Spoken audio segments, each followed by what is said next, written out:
Folks, Black Star Network is here. Oh, no punches! I'm real revolutionary right now. Support this man, Black Media. He makes sure that our stories are told.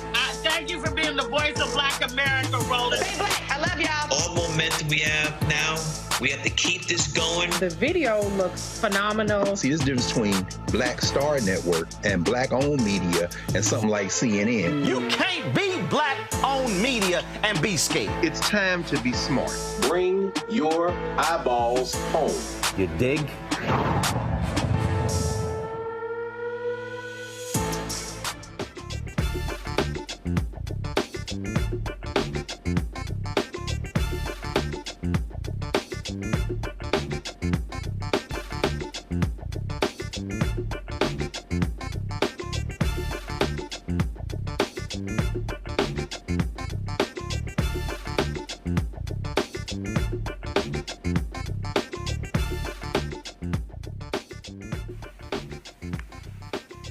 Folks, today's Wednesday, October 16, 2024. Coming up on Roland Martin Unfiltered, streaming live on the Black Star Network. I am here in Elizabeth City, North Carolina, on the campus of Elizabeth City State University.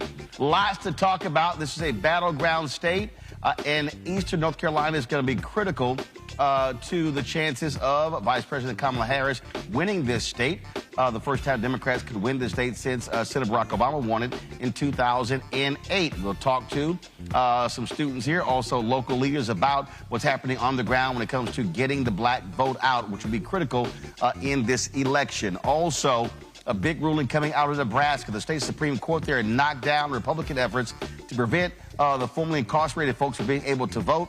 That means some 7,000 formerly incarcerated individuals will be able to vote in this year's election. Also, the DOJ secures an injunction against the state of Alabama when it comes to removing folks from the voting rolls inside of 90 days, which of course violates the Voting Rights Act. Also, on the show, Vice President Harris was in Pennsylvania today with about 100 Republicans who are endorsing her campaign. They say they're choosing country over party. Also, we'll talk about the idea of the Ferguson effect, that and more. So lots to talk about, folks. It is time to bring the funk on Roland Martin Unfiltered. On the Black Star Network, let's go. He's got it. Whatever the miss, he's on it. Whatever it is, he's got the scoop, the fact, the find. And when it breaks, he's right on time and it's rolling. Best believe he's knowing. Putting it down from sports to news to politics. With entertainment just for kicks, he's rolling. It's on go, roll, roll, y'all. It's Roland Martin, yeah. Rolling with Roland now. He's funk, he's fresh, he's real, the best, you know he's Roland Martin now.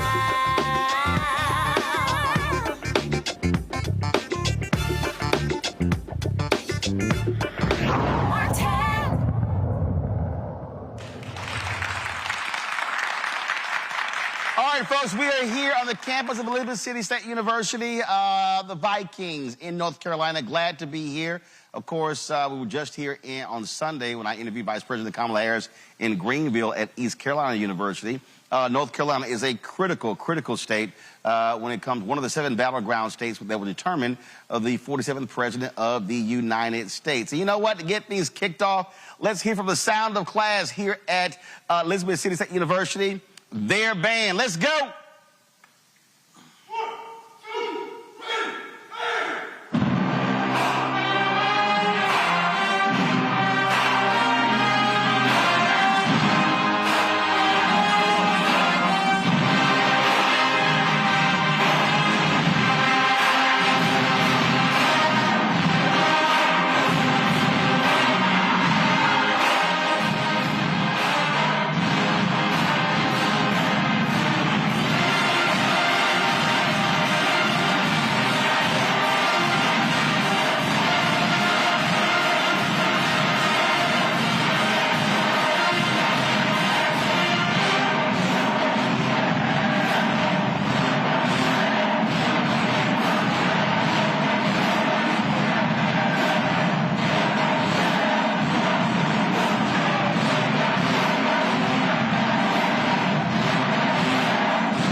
it up for the sound of class here at Elizabeth City State University. We appreciate that. Thank you so very much.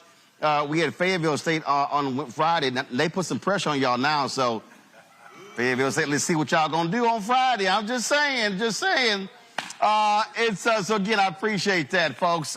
It's a lot we're gonna be talking about over the next couple of hours. Again, North Carolina is one of 7 battleground states where both campaigns, Harris, Walz, Trump, and Vance are duking it out. When you talk about Michigan, Wisconsin, Pennsylvania, North Carolina, Arizona, you have Nevada as well, plus Georgia. Those 7 states are huge. Of course, early voting in this state begins on Thursday. And we've already seen the results. Significant turnout in Pennsylvania, as well as yesterday, more than 300,000 folks who voted early in Georgia, breaking their single-day record. And so lots on the line when it comes to this election, determining, you know, what is next, the 47th president of the United States. Now, earlier today, Vice President Kamala, first of all, right now, Vice President Kamala Harris is they're airing an interview that she did with Fox News' Brett Baird.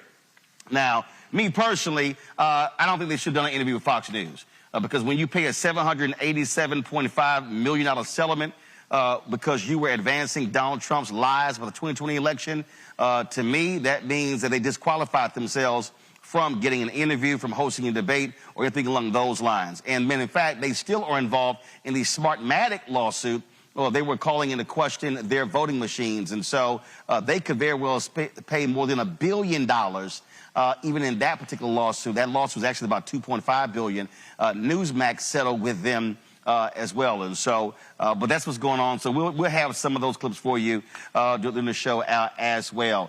First, though, the VP was in Pennsylvania today. More than 100 Republicans were endorsing her there. And so here's just some of what she had to say today in Pennsylvania. I thank you all for everything that you are doing and the courage you are showing. You know, this is an extraordinary climate right now. And I think we all recognize the courage that you are each showing to speak out so publicly and to put, as we are saying, because we truly believe it, country over party. So thank you all. And can we please applaud Bob and Christina and all of the folks on the stage, please. Thank you. Thank you. Truly, thank you. So if you all have a seat, please do sit. Yes. So as I think everyone here knows, we meet in a place that holds a very special meaning for our country. Here on Christmas night, 1776, General George Washington and over 2,000 troops crossed the icy Delaware River in darkness, then marched to Trenton, where they surprised an outpost of enemy soldiers and achieved a major victory in the American Revolution. And after we won the war and achieved our independence, delegates from across the nation gathered not far from here in Philadelphia to write and to sign the Constitution of the United States.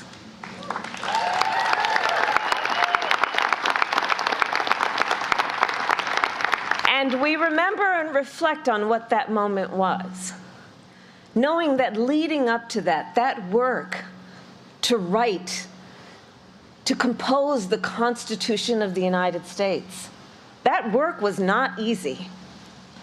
The founders often disagreed, often quite passionately. But in the end, the Constitution of the United States laid out the foundations of our democracy, including the rule of law, that there would be checks and balances, that we would have free and fair elections, and a peaceful transfer of power.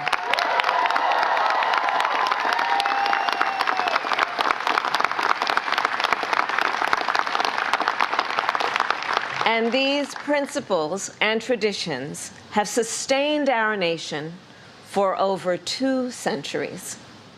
Sustained because generations of Americans from all backgrounds, from all beliefs, have cherished them, upheld them, and defended them. And now, the baton is in our hands. So I am joined today by over 100 Republican leaders from across Pennsylvania and across our country who are supporting my candidacy for President of the United States. And I am deeply honored to have their support. Some served in state houses, some in the United States Congress, some worked for other Republican presidents and presidential nominees, including Mitt Romney, John McCain, George W. Bush, George H.W. Bush, and Ronald Reagan. And some today served in Donald Trump's own administration. We also have with us Republican voters from here in Pennsylvania and beyond, who have been active in their Republican parties for years, who have supported Republican candidates up and down the ticket. Now, I say all that to make an obvious point. In a typical election year, you all being here with me might be a bit surprising, dare I say unusual. But not in this election. Not in this election. Because at stake in this race are the democratic ideals that our founders and generations of Americans before us have fought for. At stake in this election is the Constitution of the United States, its very self. We are here today because we share a core belief. All right, folks, we live streamed that earlier, so if you want to actually see the full speech, just simply go to our Black Star Network app or go to our YouTube channel as well. Let me introduce you to 4 students here at Elizabeth City State University. To my left, we have Heaven Brown. Heaven is, of course, a class of 2025. Elizabeth's Miss ECSU. What's happening? Hello. All right, glad to see you, glad to see you. Y'all can clap for y'all. Go ahead, go ahead. Got Donovan Hankins, he's a senior here. Corey Simmons is a senior. We have Amor Bailey, a junior. So glad to have all of y'all. So glad to be on the campus. So Heaven, I'll start with you. What have the conversations been like amongst students when it comes to this election? Are they excited? Are they sort of like, what's happening? On our campus, it's been very exciting. We've had a great turnout to all debates, from vice president to presidential debates. Were y'all hosting watch parties on campus and like that? Okay. So watch parties every time, and people showed up, whether it was with SGA or other groups. Tomorrow we have the March to the Polls. Every year, every March is always a bit March. We have the Santa Claus come out and march for us. So we have fun. The orders come out, and it's always a great time. Gotcha. Now you got March to the Polls. Is there a polling location on campus, or is it off campus? It's off campus, but it's so close. It's my bills be on our campus. Oh, good. Y'all, it's like I was at A&T a few years ago. I think it was like 2 miles away. It was like a long damn walk. No. So what you're saying is, any student on this campus does not have an excuse not to vote because it's that close. There's no excuse, and you can use your ID card as a Viking to vote. Oh, really? Yes. Okay, because you can't do that in Texas. But you can use a gun permit, but you can't use your state ID to actually do it. Amor, what about you? What have these conversations been like? What are fellow students talking about in terms of the issues? Well, everybody is just stressing to vote. Just vote, vote, vote. Because this is a really important election, especially for people who can vote. And people are, still like shaky about like who they're going to vote for and everything. They feel like they're not going to vote for the right person, but every vote matters. All right. Donovan, we're seeing across the country young sisters are outpacing young brothers. What are the conversations like among young brothers about this election? I think on this campus, the conversations, at least that I've seen amongst men, is that we're trying to stress how important it is to vote, because everything from like your city comptroller, like everything from like the books that go in your classroom, whether or not the bus runs by your house, like those are things that can be affected by who you vote for. Y'all gotta educate. Is it the education, Ray? Y'all got a crazy person running for education commissioner. I've been seeing some of her stuff, and I'm like, ooh, Lord, she need to be committed. But that's just me. That's just me. So folks are talking about down ballot races. Yeah, and trying to break through that voter apathy, which is a real big issue in the community. Gotcha. Corey, what are you hearing? What's been talked about? Definitely, like he said, they're stressing voting on campus because this election is very important. Because this election is going to determine pretty much life. I ain't gonna lie. Like, if one person wins, it's like, if one person wins, it's going like, it's two different roads, and we got to determine which road we want to go down. Right. It's important. Well, one of the things that I keep stressing, and I literally did my radio commentary before I came out here, is that Obama won this state in 2008.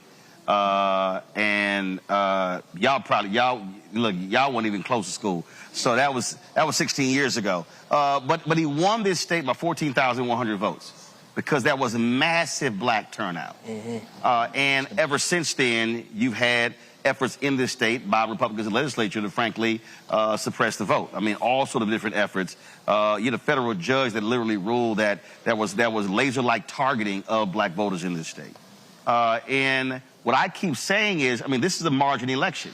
So he won by 14,100. So when we say every vote counts, literally, if black folks turn out in large numbers, that could determine who's the next governor, who's the next president. And so is that also being discussed, that every vote does indeed count? Because I've interviewed a lot of young folks across the country who say, well, I just don't think my vote counts. And I keep saying, look at the numbers, it can actually be the difference. Yes, we've definitely stressed it. And what I normally stress to students is that we're 20-something years old. We have about 50, 60 years left in this country to live.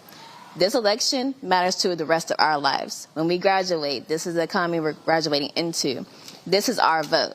My first president was Obama. I don't remember any other president. So it's important for us to make this vote count, and our voice does matter. We try to forget the one that came after him, too. But I understand your point. I understand your point. But you're right, because I was asked about this, and I said, someone asked me, they said, well, you know, what's your motivation? And I said, listen, I could easily say whoever wins is not going to have a material impact on me personally.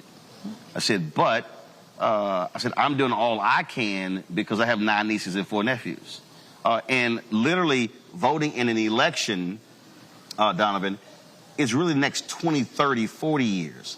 I think a lot of people don't quite understand that. When you talk about the Supreme Court, whoever wins the presidential race is likely going to appoint 2 Supreme Court justices, and that person is going to likely be on the court, if you look at how the justices have been going, for the next 40 years. That means if you're 20 years old now, those seats, if they or feel, won't come up again until that person is 60. Yeah.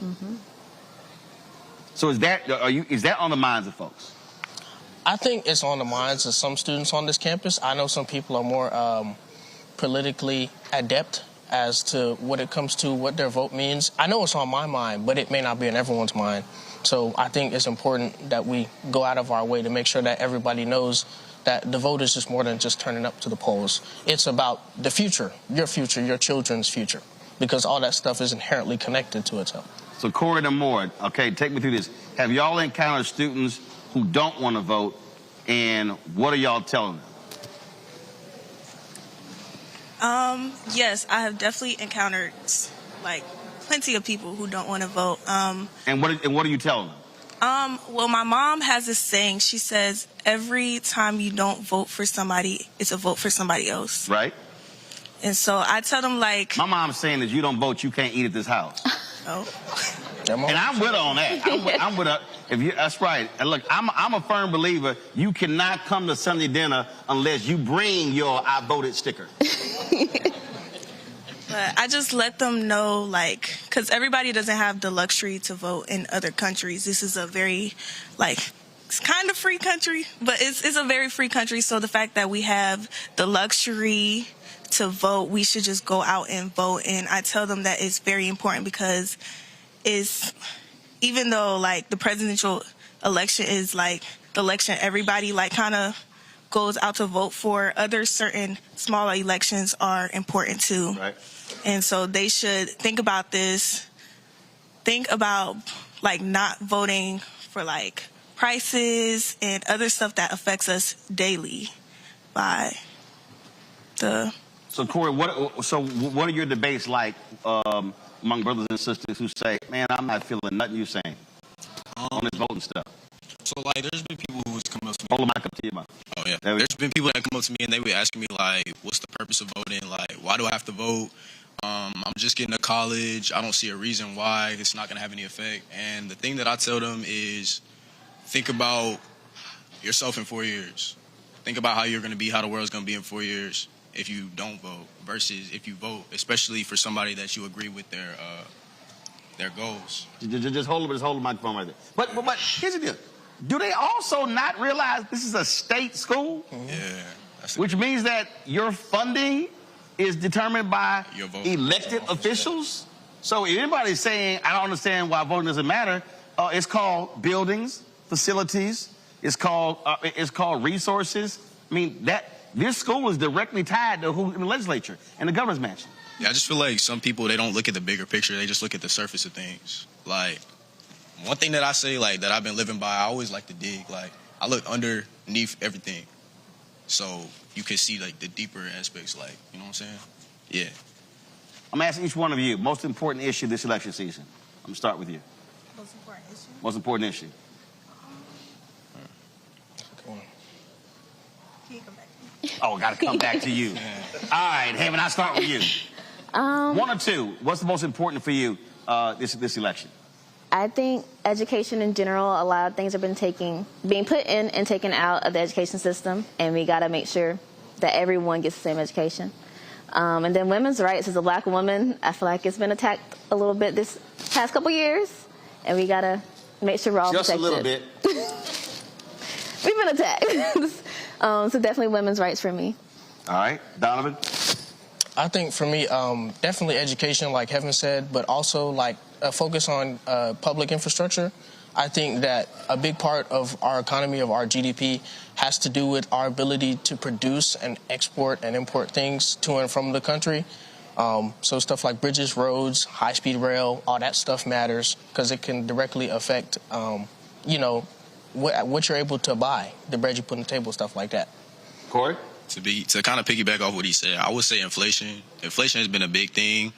I think they're trying to bring the prices back down a little bit because they have been like skyrocketing it, and that's kind of like. Well, yeah, a lot of corporations that made a whole bunch of money with major corporate profits by jacking prices up. Mm-hmm. So most people don't even realize the president the president doesn't determine prices. Right. So it's amazing these people who say, well, prices were down when Donald Trump was president. Well, they were down when Obama was president, but a president that doesn't determine those prices, those are individual companies. Mm-hmm. And they made a lot of money in the last 2 years. Mm-hmm. All right, you figure out what your issues are? Like they said before, education. Excuse me. Don't be scared. Like just having a regular conversation. Don't worry about it. Like you mentioned before, just when you vote for the president, you vote for all the people that they're going to have around them. And so, like... I mean, their staff and different departments and cabinet secretaries. Yeah. And so just voting for a president who is going to provide us with safety and just make sure, like... Go ahead. We got time, baby. My flowers. We got time. We'll wait on you. Just make sure, like... the community is good. Okay. Everybody is good. All right, then. Yeah. All right, well, we proceed. There you go. See, that wasn't bad at all. Y'all give it up for our students here.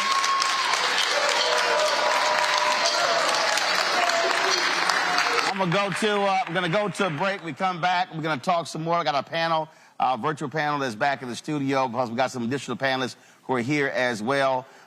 Santa Claus, y'all gonna take us to the break? All right, we'll be right back with Roland Martin Unfiltered. All right, what y'all gonna do? Take it to the break. To the break. No, no, me, you're supposed to play something to the break. Oh, what you want to play? Hey, we about to go set our right now. Yeah. About to go right now. Well, the half of y'all that got them, play something. The half of y'all that got them, play something. Give me a trumpet solo there. One of y'all got skills? I know one trumpet player got some skills. What y'all gonna do? All right, let's turn that camera around. Antoine, turn the camera around. No, hold up. I'm gonna make y'all come up here in the lights. Y'all come up here. I'll make y'all come up here.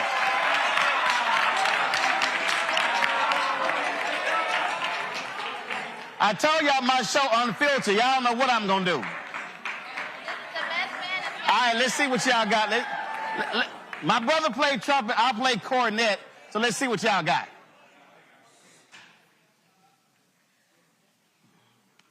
All right, let's see what y'all got. Y'all need me to direct?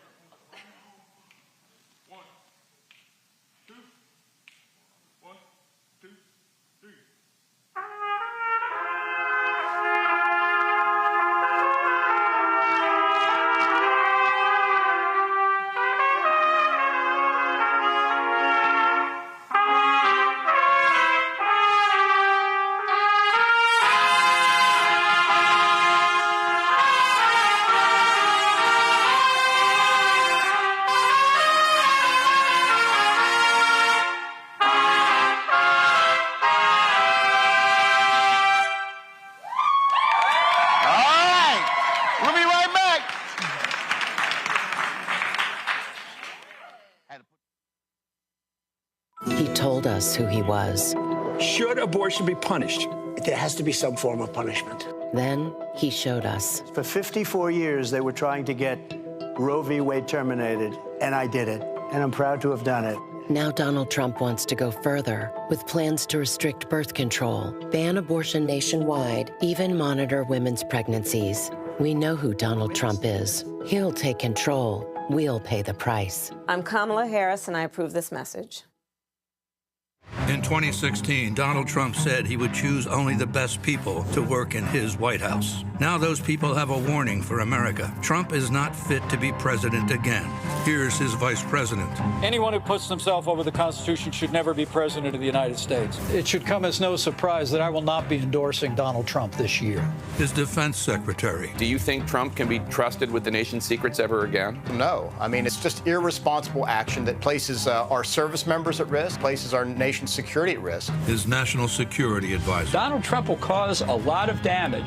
The only thing he cares about is Donald Trump. And the nation's highest-ranking military officer. We don't take an oath to a king or a queen or to a tyrant or a dictator. And we don't take an oath to a wannabe dictator. Take it from the people who knew him best. Donald Trump is a danger to our troops and our democracy. We can't let him lead our country again.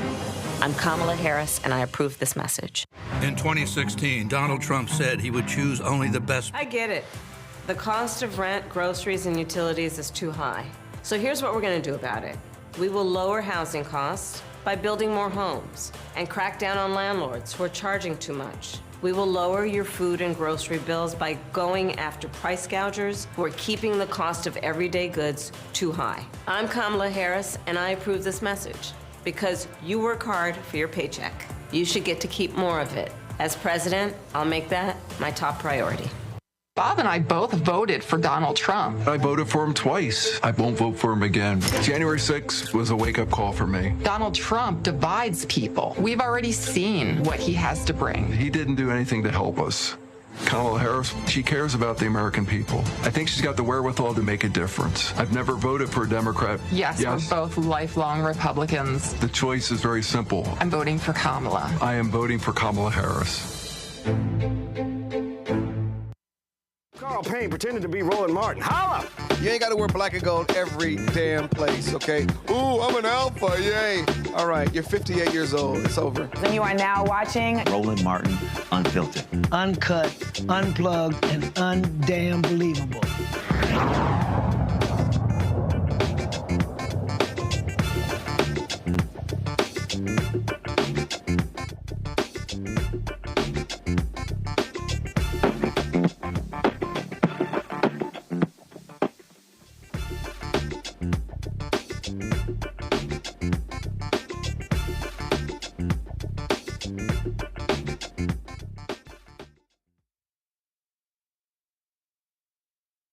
We back on the show, but we taking this alpha photo, so there's an alpha host, so y'all gotta wait. All right, here we go.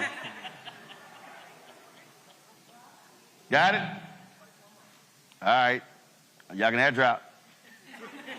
There you go. All right. I appreciate it. Appreciate it, Frat. All right, folks. We are back on the show. Just hold it. So let me go introduce our panel in the studio. Rebecca Carruthers, Vice President, Fair Elections Center out of Washington, D.C. Robert Patillo, host People, Passion, Politics, News and Talk 1380 WAOK out of Atlanta. Jade Mathis, Counsel, District Legal Group out of D.C. Glad to have all three of you.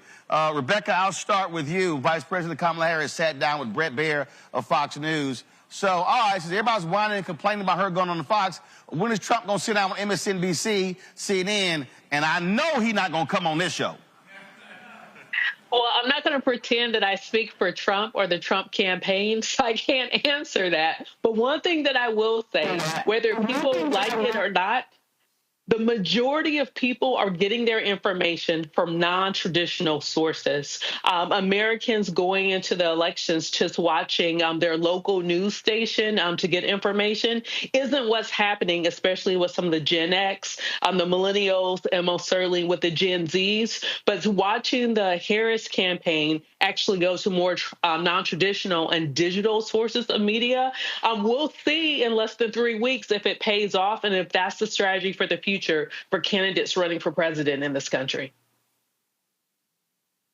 Robert, it is very interesting again when you look at the political people. They always this one always cracks me up. They always make demands of Democrats. They don't make demands of Republicans. And we saw Trump. He just canceled on CNBC. He's supposed to be on yesterday. Then he didn't go on.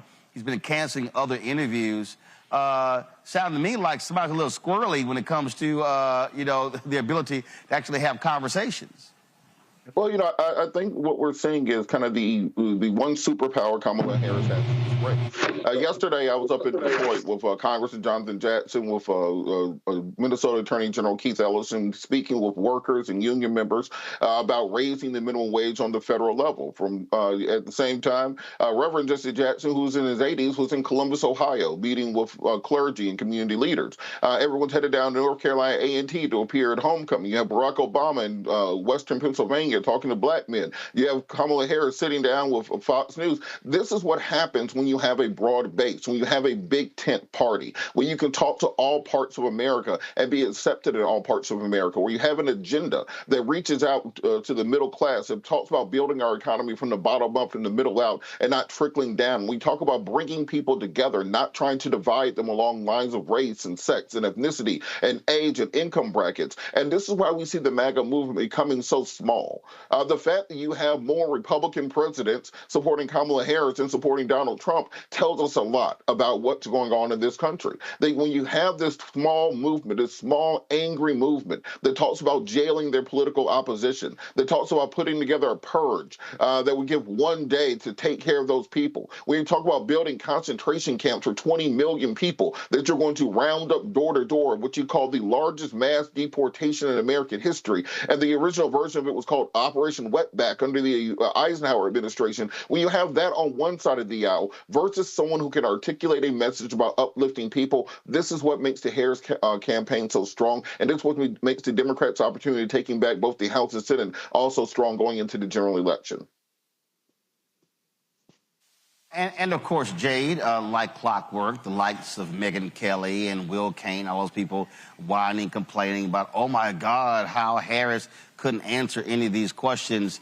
Well, I guess she could have used Trump's weave answers or some of the other stuff. I mean, look, here's the reality. When you have 40 individuals who work for him now say he should never be back in the Oval Office, that is, I believe, one of the greatest indictments of anybody. When even your own vice president refuses to endorse you, probably because you tried to let him get killed.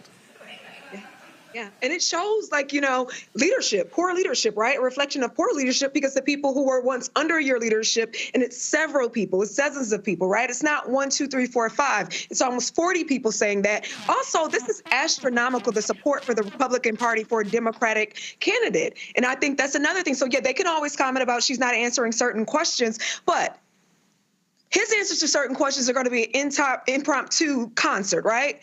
A 50-song concert, right? A complete random rant about nothing, and it's going to be a concert. So if that's the comparison, then yes, I prefer him not to take the stage and to answer questions that we actually need answered in front of the Democratic Party. Oh, absolutely. And I'm just sort of laughing, Rebecca, at the likes of this idiot Joe Concha, Will Cain, and all of these folks. Again, let me just remind people, Fox News paid a $787.5 million settlement because they routinely advanced Donald Trump's lies about the 2020 election. They knowingly lied. And then they even Brett Baier, who interviewed Vice President Harris, there are emails where he said, hey, maybe we should pull back from this because our audience is not happy that we actually called the election for Biden. They still are involved in the Smartmatic lawsuit. So let's be real clear here, Rebecca. Vice President Harris did not talk to a news organization today. She talked to the propaganda arm of the Republican Party. It is you could call it a propaganda arm, but it's also a network that a lot of folks who are actively voting now and going to the voting booth on or before November 5th, they watch, they plug in. I mean, but we also have seen studies that show if you're an avid Fox News watcher, you are worse off and you know less about what's happening in this country than before you started to tune in. So it's kind of half a dozen in one hand, 6 in the other. I do think it's important, though, for a candidate not to have the perception that they're only talking to friendly audiences. So if this checks that box and it makes people think that, okay, she's talking to non-friendly audience, then, that is a strategy. But I don't think anyone in your audience, Roland, would say that Fox News is the harbinger of truth and factual information. But see, look, I get what Rebecca says there, Robert, but the only difference here is literally they are the communications arm of the Republican Party. And Brett Baier, after they announced he was going to have the interview, he literally was fighting back people who were mad at him and complaining about misinformation. I'm like, dude, that's what your network does. Your network is the leading disinformation platform out of all in America. So it's no shock their audience are full of nutcases because they're fed that stuff every single night and day.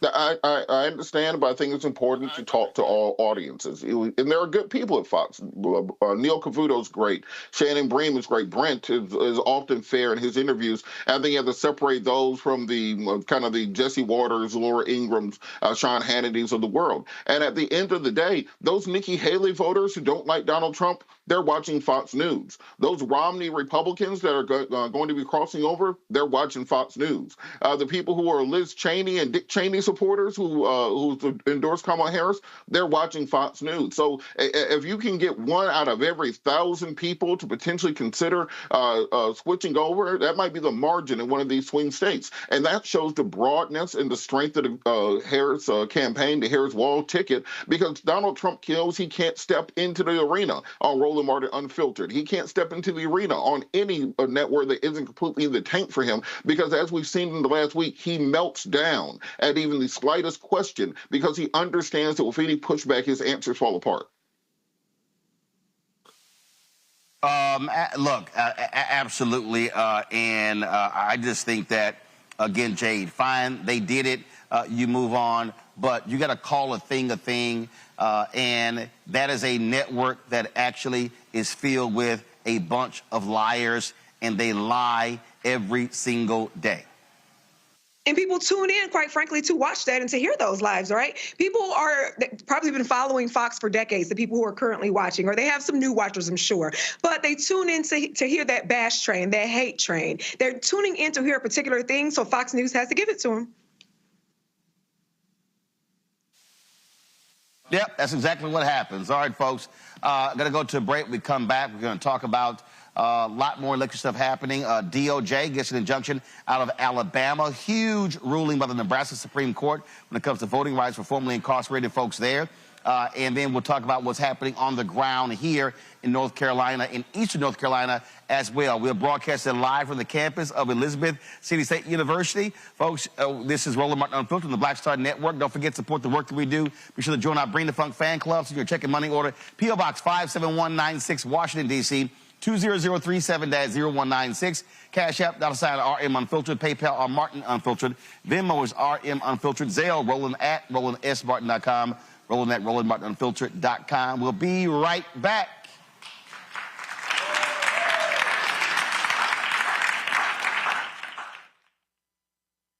IVF is a miracle for us because it allowed us to have our family. After having my daughter, I wanted more children, but my embryo transfer was canceled 8 days before the procedure.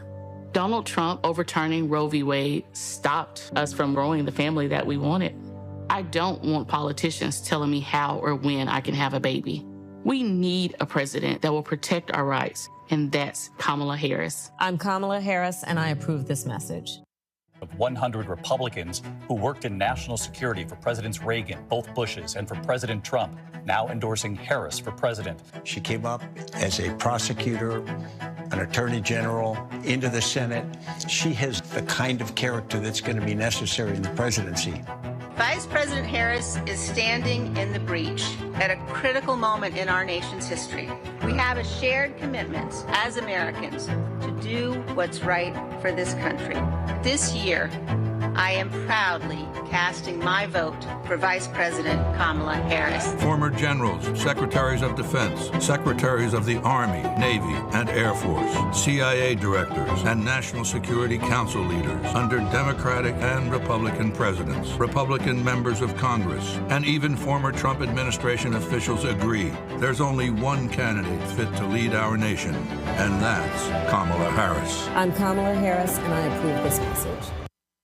Wrongfully convicted. 5 teenagers were arrested, tried, convicted, and sent to prison. No men were exonerated. What he did to us, he tried to end us. Of course I hate these people. So-called Central Park 5. Calling for execution. And let's all hate these people. We cannot have this man go into office again. I want society to hate him. We were innocent kids. The confessions were coerced. Today, we are exonerated. That guy says he still stands by the original guilty verdict. This is about democracy being on the ballot. I have absolutely no compassion. Look at Kamala. She represents the kaleidoscope of the human family. There's something different happening in America. We will get the opportunity to build a future where we will be able to thrive and not just survive. Hello, I'm Paula J. Parker. Truly proud on the Proud Family, Louder and Prouder on Disney+. And you're watching Roland Martin Unfiltered.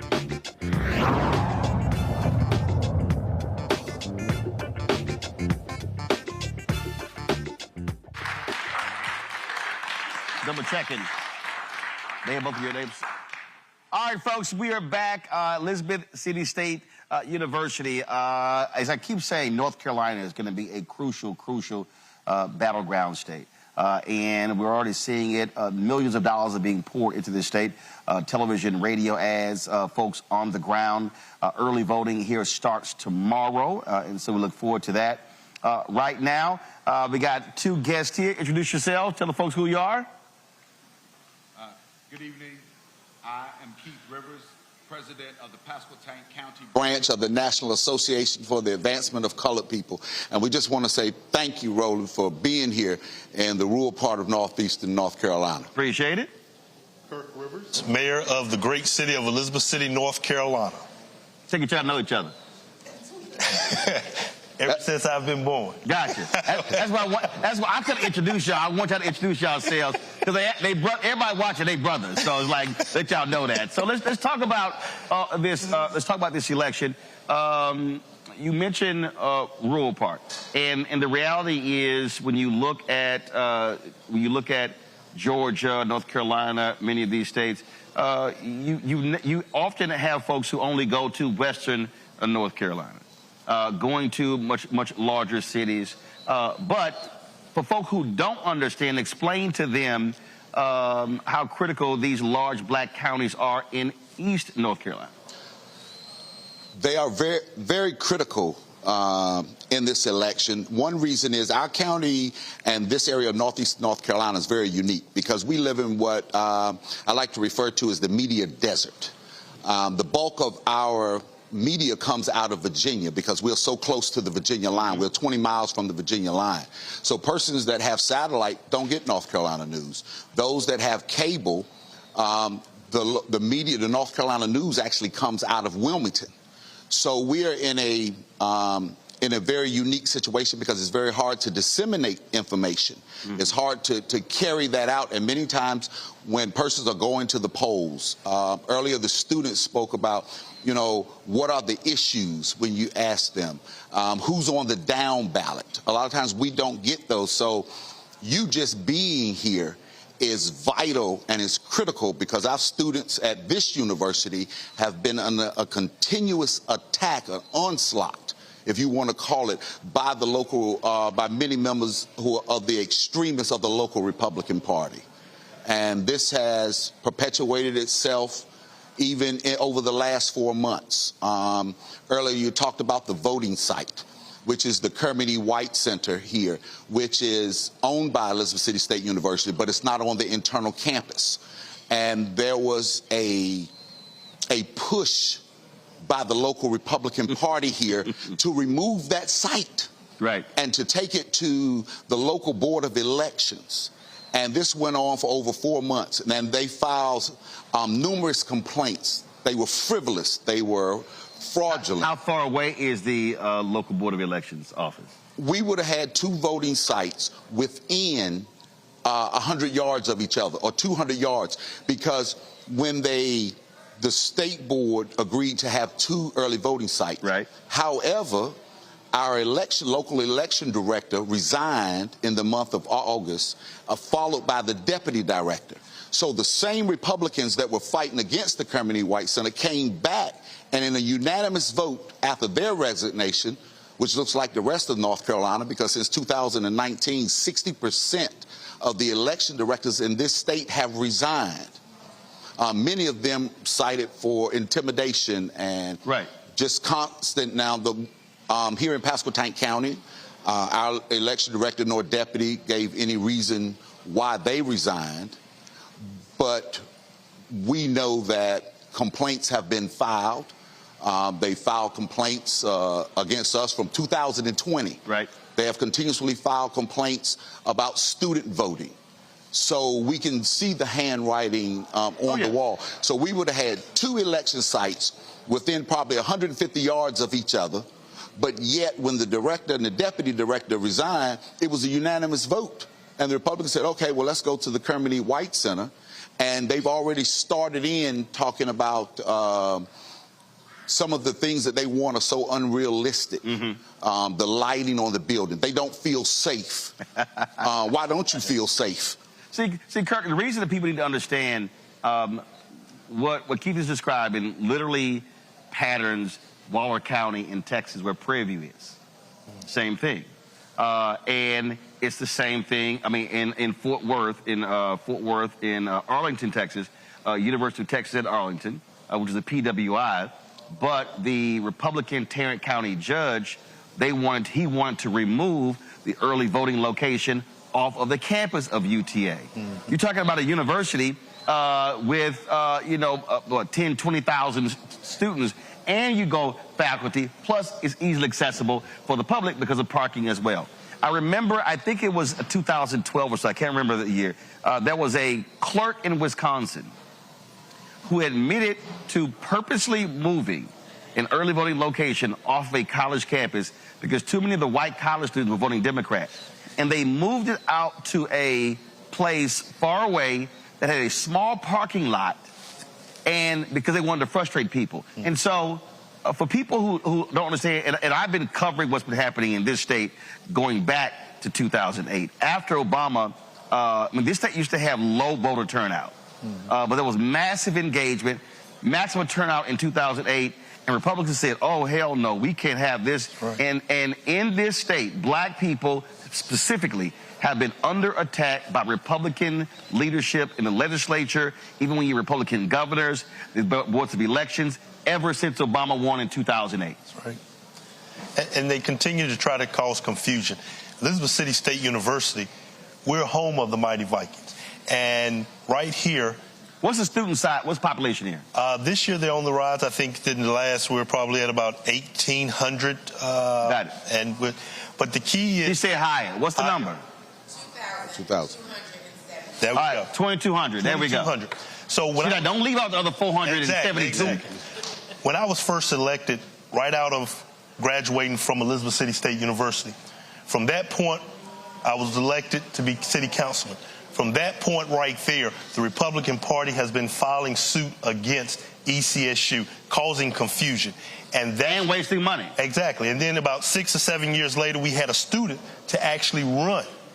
And he was successful to take my spot. Well, what took place right after that? They've been constantly trying to keep students from voting here in Elizabeth City because of the fact that they were planning to have a Republican control, just like you talked about, because it's bigger than the city of Elizabeth City.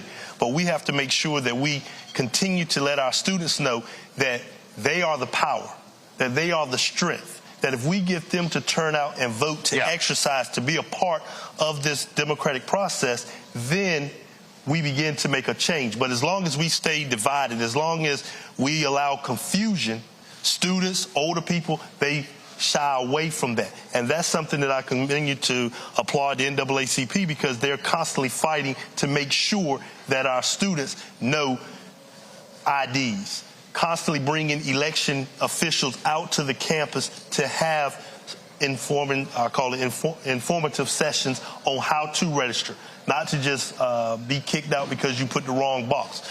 But that's one of the things that I'm just so proud to make sure that I'm always on the campus visiting the students, because I want them to know that they are very valuable to the future of Elizabeth City and North Carolina and the entire presidential process. I'm going to have my panel ask some questions here after this here. But I mean, here's the thing, again, that people don't understand in this state.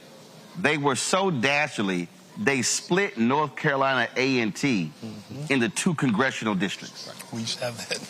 I can't think of any other place in the country where a university would sit in 2 congressional districts, because Republicans in this state were afraid that North Carolina A&T, being the largest HBCU in the country, that if they voted as a voting bloc, they could literally determine that member of Congress, they could determine the mayor of that town. And that's really what we're talking about here, Keith. We're talking about, and this is why I keep saying to black folks, if we understand maximizing our voting power, if you're talking about in this city, a block of 2,200 students plus staff, faculty, and then other folks. I mean, you're talking about a massive voting block. Right. And that's the thing that they're scared of. But if we maximize our power, we can be sweeping elections. Yes. Right. And this is not just unique to this election. Students at Elizabeth City State some years back were even subpoenaed.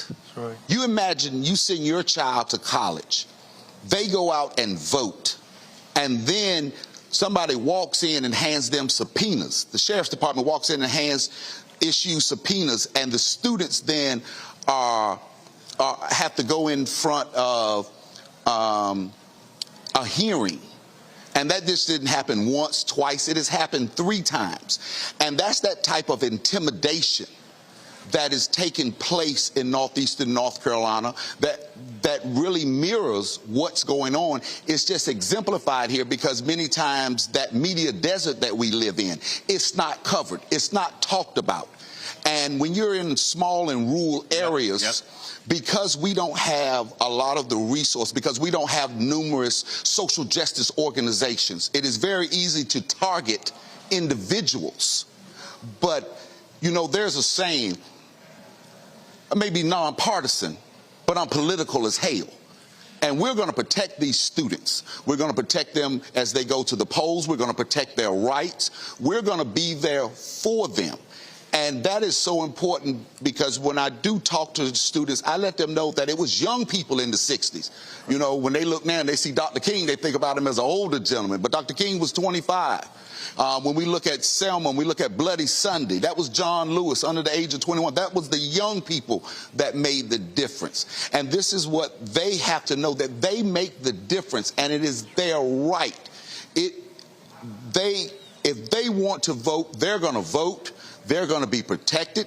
The Pasquotank branch of the NAACP, along with many other persons in this community, the state NAACP, we're going to ensure that when they go to those polls, that they're going to be safe, they're going to be protected, and that they're going to cast their vote for whomever they so choose.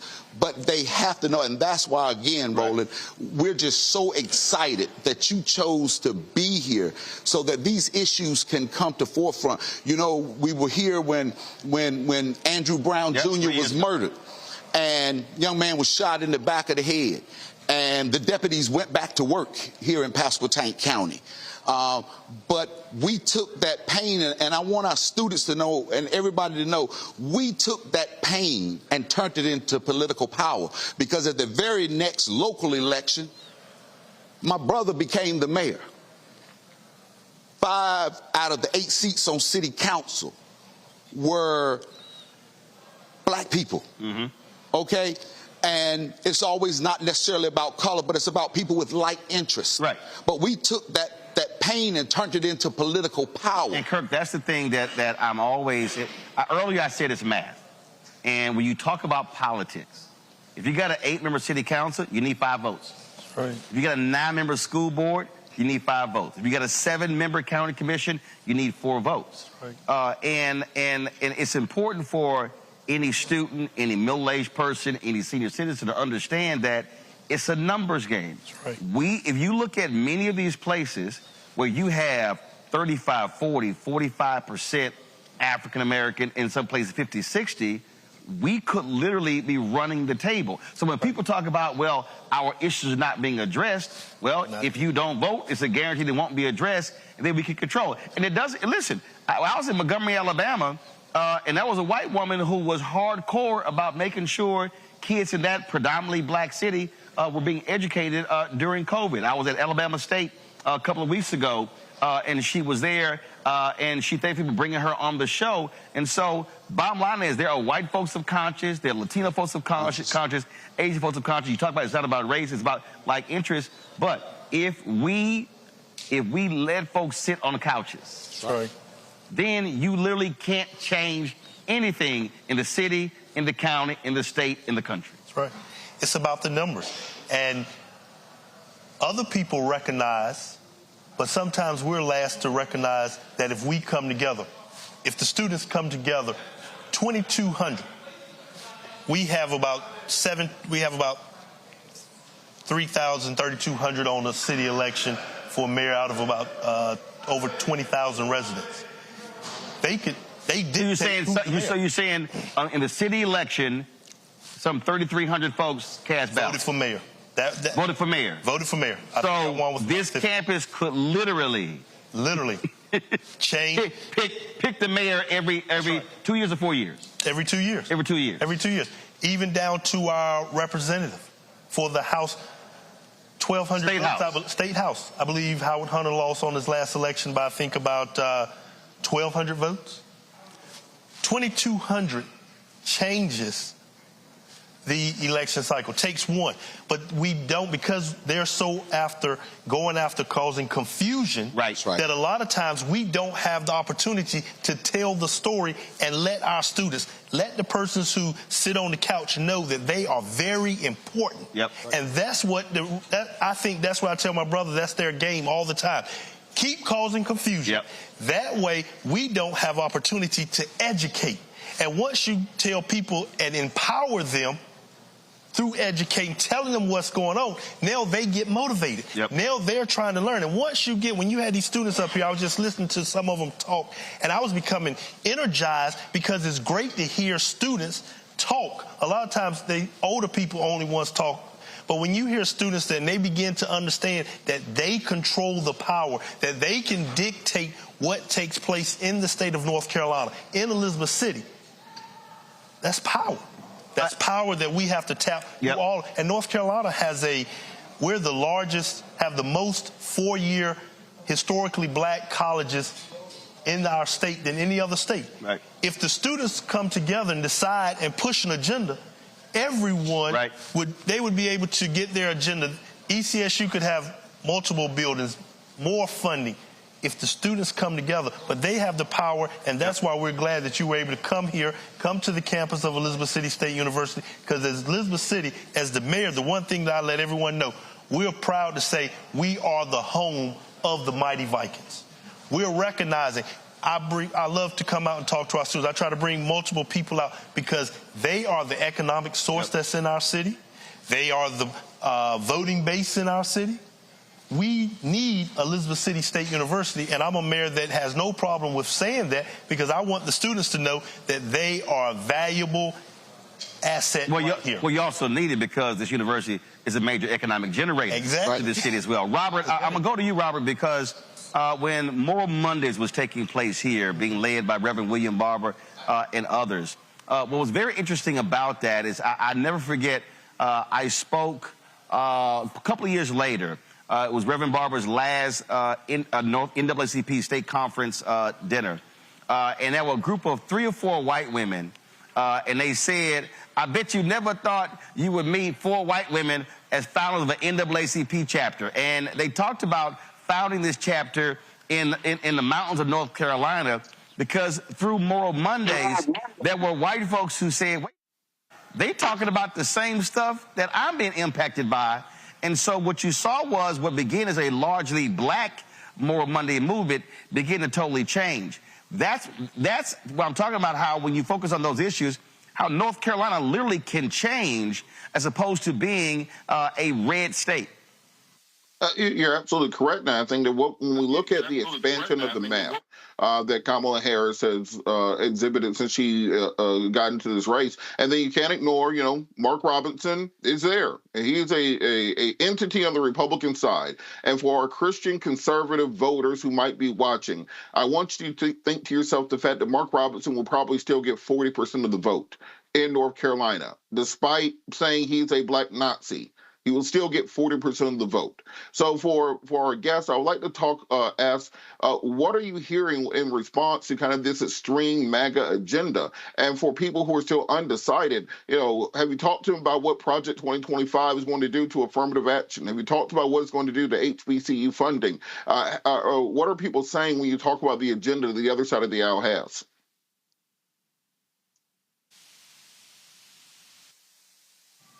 Project 25 is, we know that the Heritage Foundation is the incorporators of that. And we want everybody to understand that Project 25 just doesn't stop at the presidential level. It also drifts down to governor's level, to the mayor's level. We can look back when we had the governor here, McCory. One of the first things he did was put all law enforcement under the Secretary of Public Safety, which is right in line with what went on with Project 25. So we want our young people and the people in the community, we try to ensure that we educate that this is also about the down ballot. And that this is not just related at the presidential level. This is not just, Project 25 is just not about Donald Trump. It is about a continuous attack on voters, young voters. It's that distraction that keeps us from being able to come together to know our own power, the power that we possess. Quickly, I did an op-ed a little while ago when the election director resigned.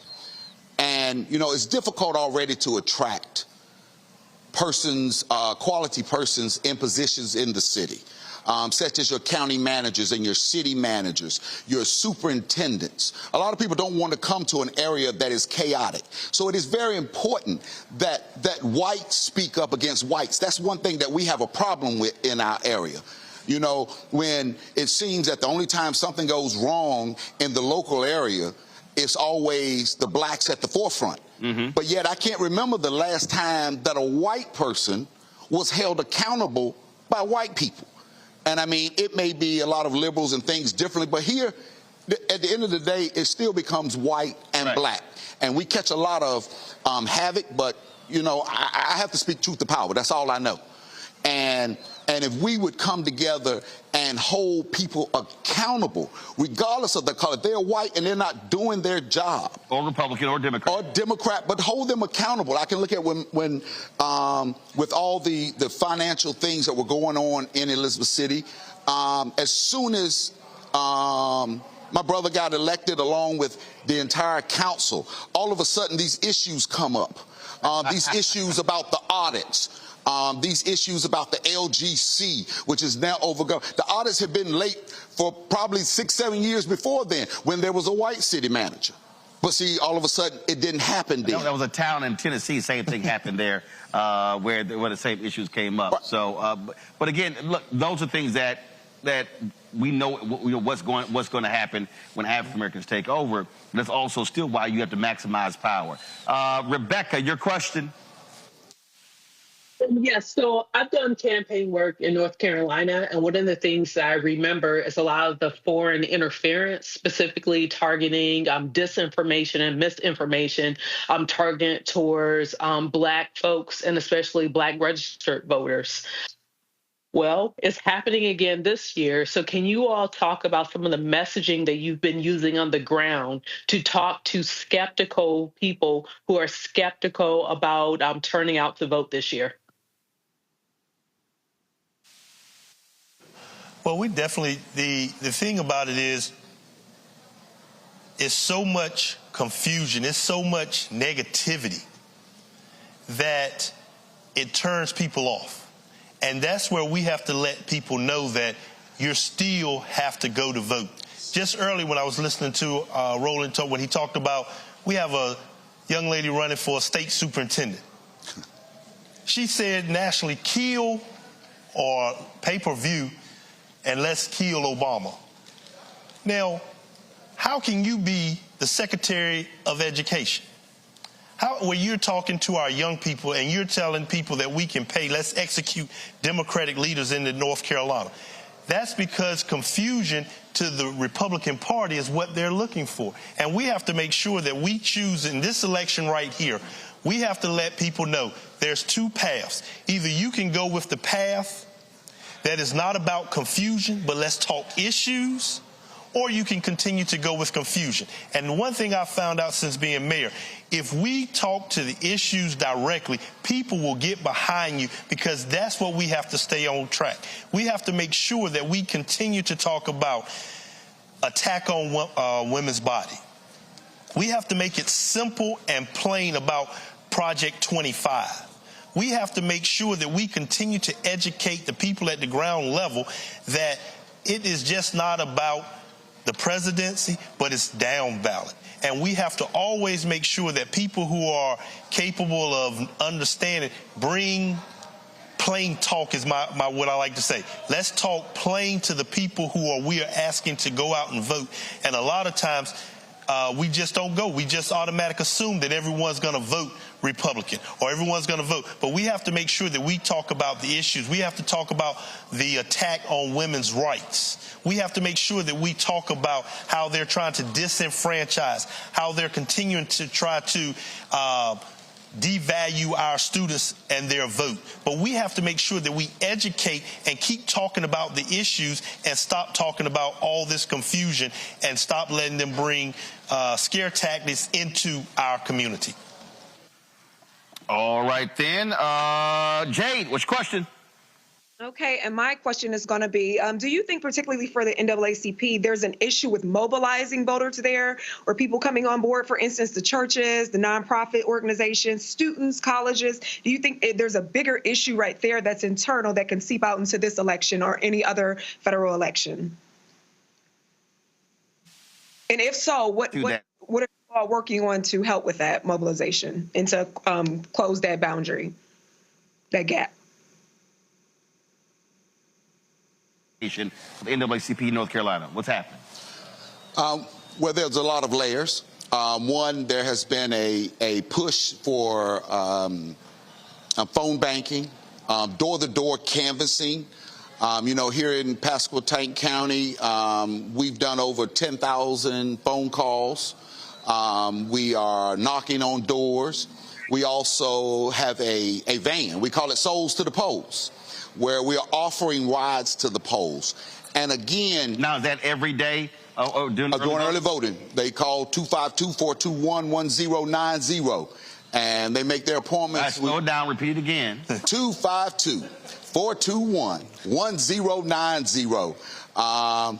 And they text, make their appointment. We will pick them up. We will take them to the polls. But again, it goes back to this media desert. The more we can disseminate. Well, first of all, what are your media? What are your local media outlets? Where are you getting your information from? We have the Daily Advance, which is our local newspaper. Gotcha. And the TV stations actually come out of Virginia. I got it. Any black radio? We have WGAI. And what is that? That is a local AM radio station. Of course, the universities... Kirk shaking his head like, no, that ain't it. But, and the key is because, once again, people don't want to talk about it because they're afraid of confusion. They're afraid of their sponsors being cut. They don't want to talk about the real issues and speak truth to power. So are there any local digital outlets? Are there any citizen journalists? Anything online? Nope. Okay. And that's the reason why we're continuing to be looking for information, because, and that's the reason why my brother said we're so excited that you're here. Is there a radio station on the campus? Yes. Yes. There's a radio station only.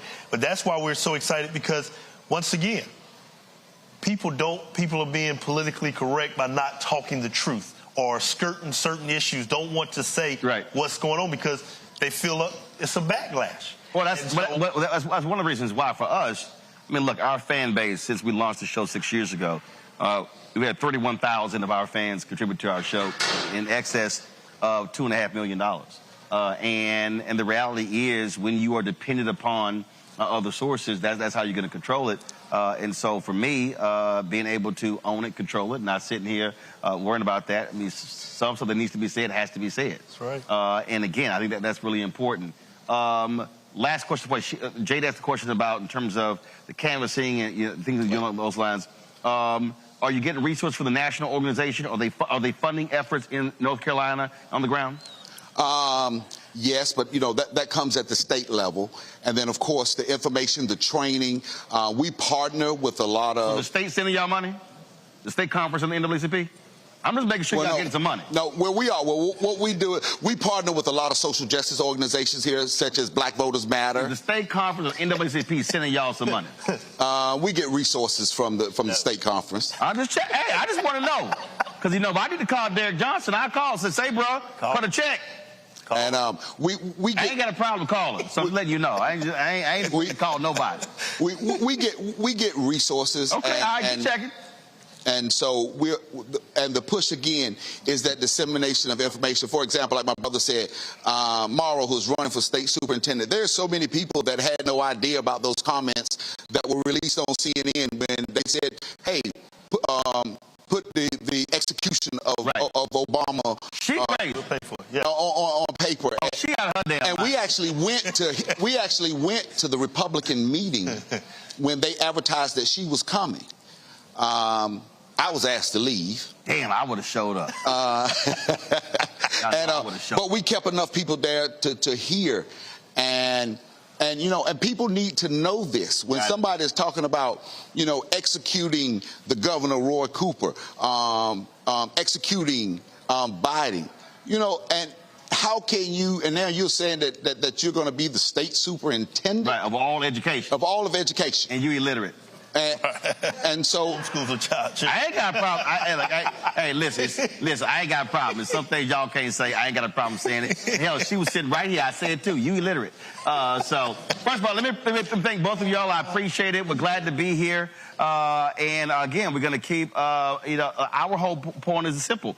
That is, we know the issues that even mainstream media is not going to cover, which is why we do this every single day with my show and the other shows on the Black Star Network. So we appreciate it. Thanks a bunch. Folks, we come back, we're going to talk about crucial judicial rulings. I just got an email from the head of the Atlanta and the Georgia branch of NAACP. We'll tell you about a judge's ruling when it comes to voting there as well when we come back right here. Roland Martin Unfiltered right here on the Black Star Network, live on the campus of Elizabeth City State University. Back in a moment.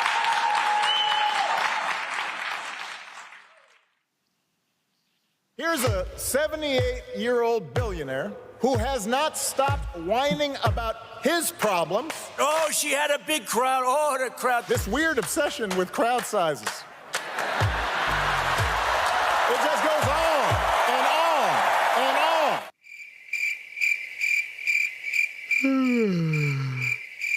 America's ready for a new chapter. We are ready for a President Kamala Harris. I'm Kamala Harris, and I approve this message. The overturning of Roe almost killed me. I had a blood clot in my uterus that caused my labor to have to be induced because of the overturn of Roe v. Wade. I wasn't able to get life-saving treatment sooner. I almost died. And that's because of the decision that Donald Trump made. I was able to get Roe v. Wade terminated, and I'm proud to have done it. The doctors and nurses were afraid that if they treated me in the incorrect way, that they would be prosecuted for that. And that's appalling. Donald Trump says that women should be punished. Do you believe in punishment for abortion? There has to be some form of punishment. For the woman? Yeah. I believe that women should have reproductive freedom to make the choices about their own bodies. 4 more years of Donald Trump means that women's rights will continue to be taken away one by one by one by one. This has to stop because women are dying. I'm Kamala Harris, and I approve this message. Jill Stein, Green Party candidate for president. So why are Trump's close allies helping her? Stein was key to Trump's 2016 wins in battleground states. She's not sorry she helped Trump win. That's why a vote for Stein is really a vote for Trump. Jill Stein, I like her very much. You know why? She takes 100% from them. I'm Kamala Harris, and I approve this message. There's nothing socialist about Kamala Harris. Trump says Harris is a radical. I don't buy it. Conservatives have a supermajority on the Supreme Court. With a likely Republican Senate, those checks and balances will keep our country sane. If Trump wins, he could end up with total control. I'm a conservative. I don't agree with Harris on everything, but she was a tough prosecutor, and she put bad guys in prison. I voted for Donald Trump 3 times. I'm voting for Kamala Harris in November. And I'm voting for Kamala Harris this fall. Winners never back down from a challenge. Champions know it's anytime, any place. But losers, they whine and waffle and take their ball home. Trump now refusing to debate a second time. He did terribly in the last debate. He's so easily triggered by Kamala Harris. Well, Donald, I do hope you'll reconsider to meet me on the debate stage. If you've got something to say it to my face. I'm Kamala Harris, and I approve this message. He told us who he was. Should abortion be punished? There has to be some form of punishment. Then he showed us. For 54 years, they were trying to get Roe v. Wade terminated, and I did it, and I'm proud to have done it. Now Donald Trump wants to go further with plans to restrict birth control, ban abortion nationwide, even monitor women's pregnancies. We know who Donald Trump is. He'll take control. We'll pay the price. I'm Kamala Harris, and I approve this message. Winners never back down from a challenge. Champions know it's anytime, any place. But losers, they whine and waffle and take their ball home. Trump now refusing to debate a second time. He did terribly in the last debate. He's so easily triggered by Kamala Harris. Well, Donald, I do hope you'll reconsider to meet me on the debate stage. If you've got something to say it to my face. I'm Kamala Harris, and I approve this message. Hi, I am Tommy Davidson. I play Oscar on Proud Family, Louder and Prouder. I don't play Sammy, but I could. Or I don't play Obama, but I could. I don't do Stallone, but I could do all that. And I am here with Roland Martin on Unfiltered.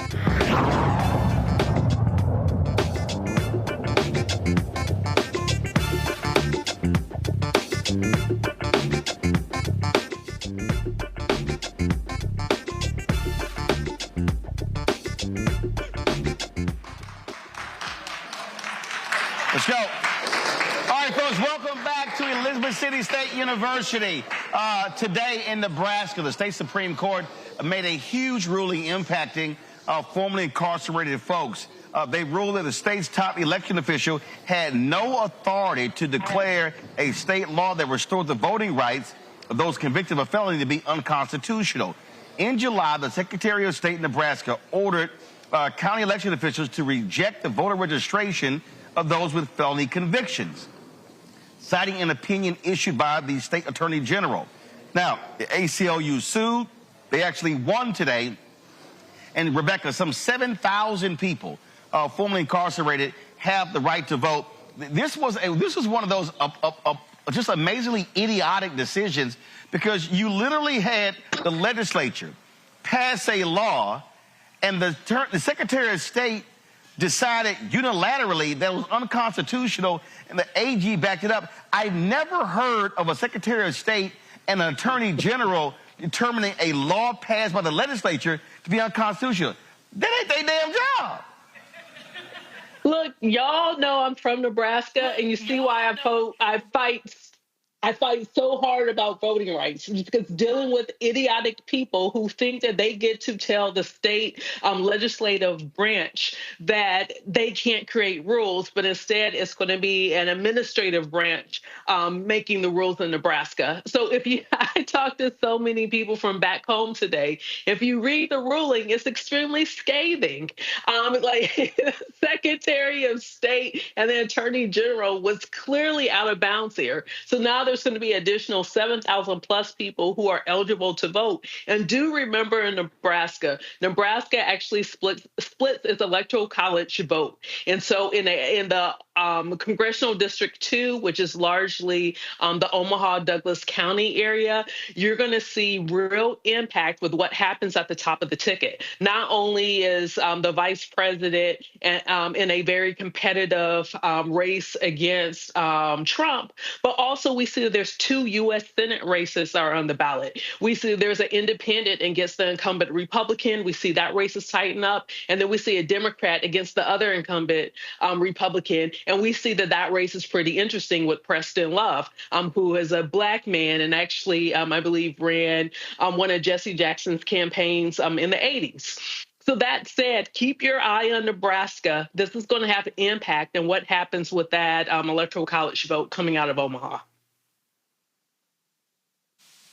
A federal court ordered the state and the Secretary of State to cease a recently implemented program to remove voters from the voting rolls between now and November 5th. The Northern District of Alabama could further order the state to issue guidance to all counties in Alabama to immediately restore deactivated voters unless those voters requested removal or are subject to removal for other reasons. The DOJ filed a lawsuit against Alabama and the Secretary of State in September, alleging that the Secretary of State's voter list maintenance program announced in August violated Section 8 of the National Voter Registration Act of 1993 by conducting a program intending to remove voters within 90 days of a federal election systematically. Jay, the reason this, I think, is huge because, again, in Alabama and recently in Virginia, they started doing this, and you had Virginia Governor Glenn Youngkin whining and complaining about it. Even the Orange Man, when he was at the Bloomberg Economics Forum, was complaining about this. But the law is the law. You cannot start removing voters inside of 90 days of an election. And so my deal is, what the hell were y'all waiting on? You could have done it with 150, 120 days. No, they purposely waited until that point. You're absolutely right. They could have done that. And also, you know, I admire the court, Alabama, the DOJ for asking for an injunction, because what an injunction legally is a court order issued to prevent a party from taking action that can cause irreparable harm. Here, that irreparable harm would be the systematic voter purge attempt program that they're trying to rename as another program. So I think that was absolutely the correct move to make. The DOJ had every right to be concerned, because what Alabama originally was considering as individuals, right? Private individuals who were suing for their rights. However, they failed to consider the United States as a whole in the state of Alabama and oversee that part of it. So I think that this injunction, I hope that is an indefinite injunction, and it was absolutely the right move to make.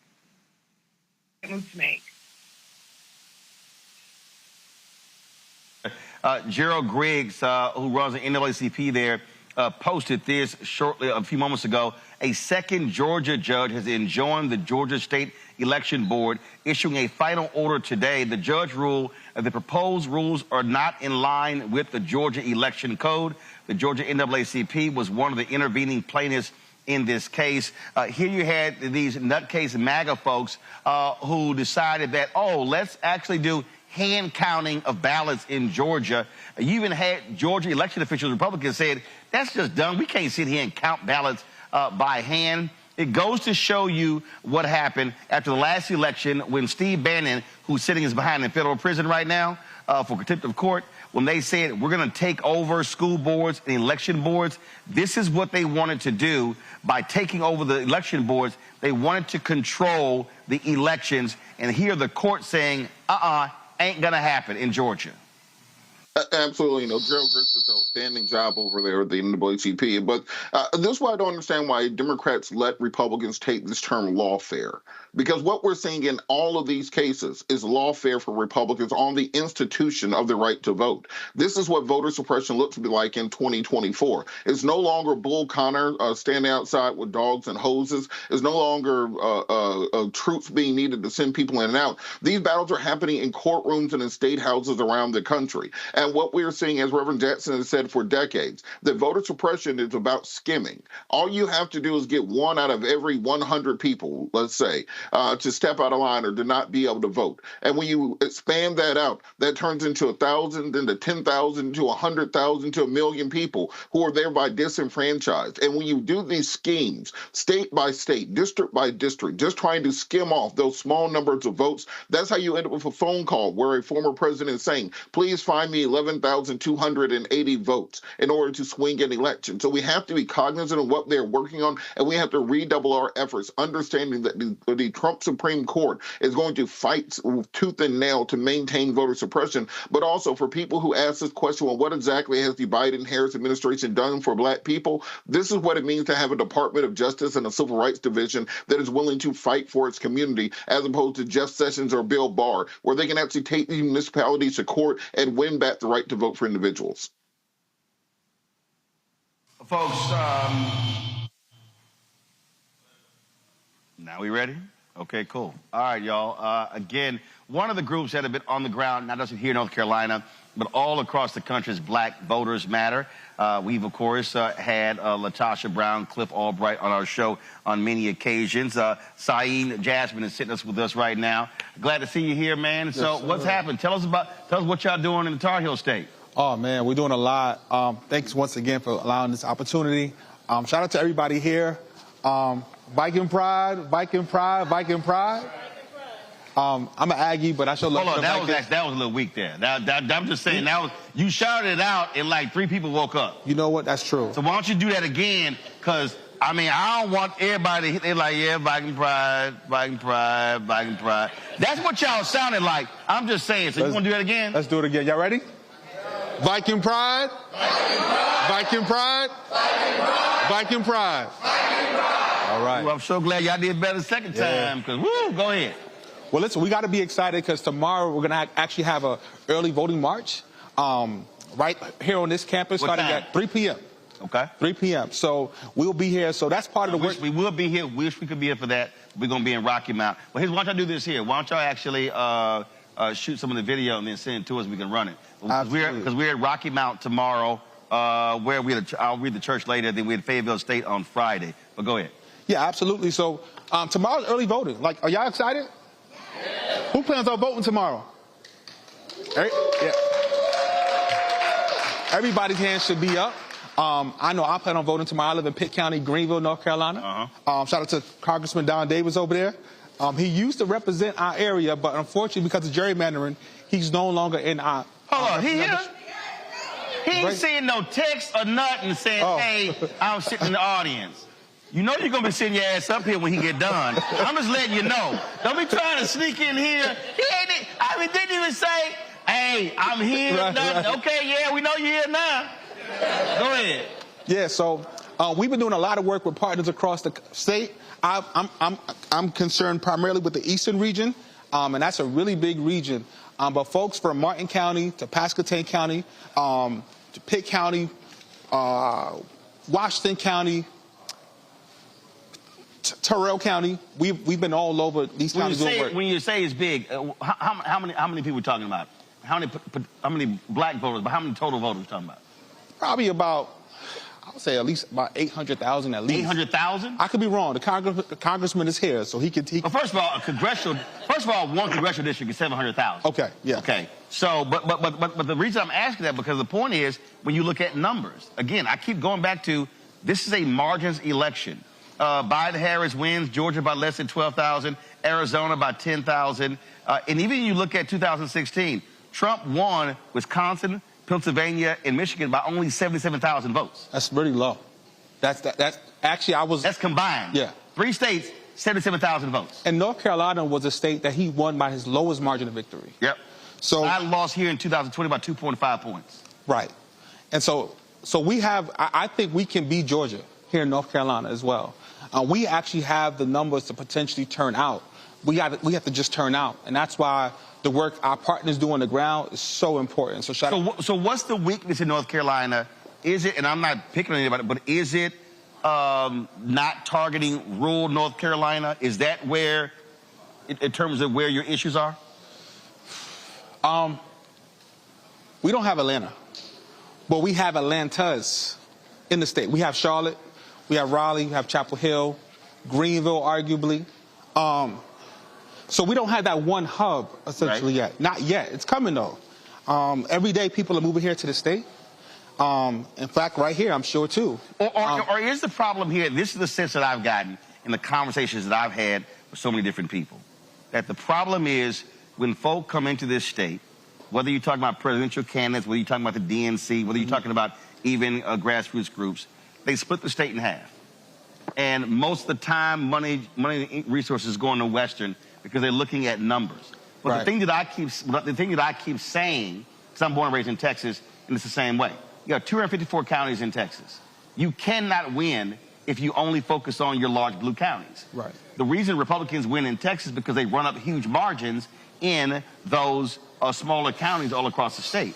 And so it seems as if the problem here is that there's so much energy focused on Western North Carolina, and you don't have much attention on Eastern North Carolina. Well, I can't speak for, like, the parties, but I can speak for Black Voters Matter. And I can say that investment has been made. I'm sure one of these students here, a lot of these students have a Black Voters Matter hoodie, a T-shirt. Raise your hand if you have a hoodie, a T-shirt. So we've been here on the ground these last 4 years. So I know we've been here in these very rural parts in Windsor, North Carolina. In fact, we had one of our last bus tours, we went to a place called Lewiston, Woodsville. And that population is only about 200-something people, but we went there purposely because folks work at Purdue, right? And so we know that many people may not live in the actual area, but people from Purdue will be coming by the bus. And so we actually try to really go deep into those counties in the parts nobody wants to go to. Are y'all also pulling precinct data? What I mean by that is I have conversations with people all the time.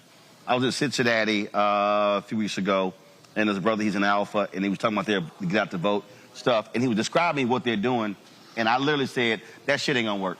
Oh. And he was like, damn, bro. I said, no, seriously. I said, he was talking about, well, we're going to games signing people up. Sure. I said, why are you not going to the Board of Elections and targeting the 15, 20 largest black precincts?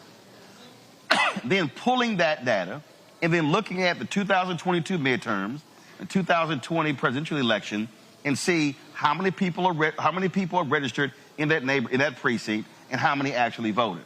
I said, so if you see 700 people registered in that precinct, but only 150 voted, I said, that's who you should be targeting. I said, you're going to places where people likely already registered, as opposed to doing target, because when you have finite people and finite resources, you must be far more concentrated. Sure. And he said, it never occurred. He said, we didn't realize that data is public. I was like, it is. Right. And I think that for me, for a lot of folks out there, they're spending time with these get out the vote efforts, but it's not targeted and concentrated. Sure. Well, we have a data department, so we do our best to be as data driven as possible. I can't say we get it perfectly right each time, but we certainly do our best. I know, for example, in Pitt County, where I'm from, we are specifically targeting areas where we know voter participation has been low, right? And so that's what we're on the ground right now doing that work. Tomorrow, for example, on our first day of early voting, so make sure you come out in North Carolina, we will be going out to areas where we know turnout has been historically low, but also people have moved too, Roland.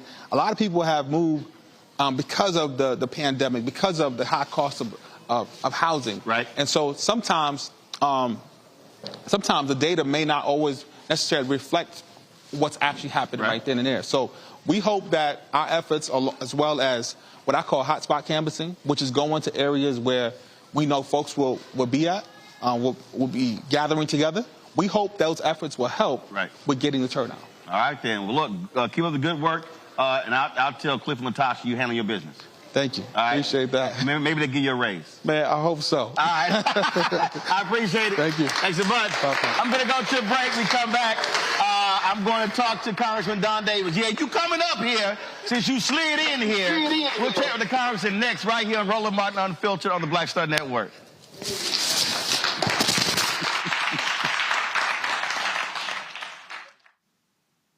I get it. The cost of rent, groceries, and utilities is too high. So here's what we're going to do about it. We will lower housing costs by building more homes and crack down on landlords who are charging too much. We will lower your food and grocery bills by going after price gougers who are keeping the cost of everyday goods too high. I'm Kamala Harris, and I approve this message because you work hard for your paycheck. You should get to keep more of it. As president, I'll make that my top priority.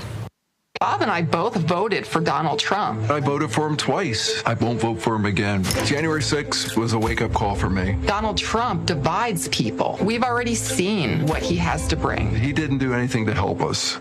Kamala Harris, she cares about the American people. I think she's got the wherewithal to make a difference. I've never voted for a Democrat. Yes, we're both lifelong Republicans. The choice is very simple. I'm voting for Kamala. I am voting for Kamala Harris. IVF is a miracle for us because it allowed us to have our family. After having my daughter, I wanted more children, but my embryo transfer was canceled 8 days before the procedure. Donald Trump overturning Roe v. Wade stopped us from growing the family that we wanted. I don't want politicians telling me how or when I can have a baby. We need a president that will protect our rights, and that's Kamala Harris. I'm Kamala Harris, and I approve this message. Of 100 Republicans who worked in national security for Presidents Reagan, both Bushes, and for President Trump, now endorsing Harris for president. She came up as a prosecutor, an attorney general, into the Senate. She has the kind of character that's going to be necessary in the presidency. Vice President Harris is standing in the breach at a critical moment in our nation's history. We have a shared commitment as Americans to do what's right for this country. This year, I am proudly casting my vote for Vice President Kamala Harris. Former generals, secretaries of defense, secretaries of the Army, Navy, and Air Force, CIA directors, and National Security Council leaders under Democratic and Republican presidents, Republican members of Congress, and even former Trump administration officials agree there's only one candidate fit to lead our nation, and that's Kamala Harris. I'm Kamala Harris, and I approve this message. Wrongfully convicted. 5 teenagers were arrested, tried, convicted, and sent to prison. No men were exonerated. What he did to us, he tried to end us. Of course I hate these people. So-called the Central Park 5. Calling for execution. And let's all hate these people. We cannot have this man go into office again. And I want society to hate him. We were innocent kids. The confessions were coerced. Today, we are exonerated. That guy says he still stands by the original guilty verdict. This is about democracy being on the ballot. I have absolutely no compassion. Look at Kamala. She represents the kaleidoscope of the human family. There's something different happening in America. We will get the opportunity to build a future where we will be able to thrive and not just survive.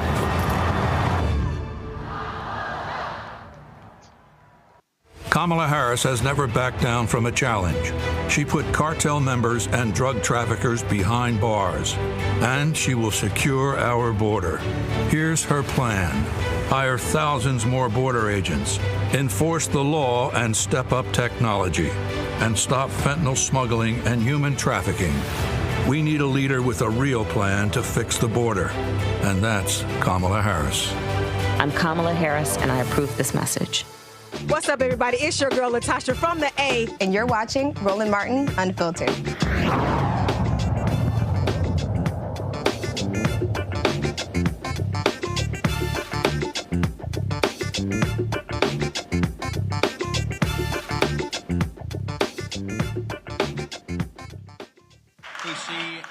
Got it. All right, folks, welcome back to Roland Martin Unfiltered on the Black Star Network. We're here at Elizabeth City State University. Glad to be here.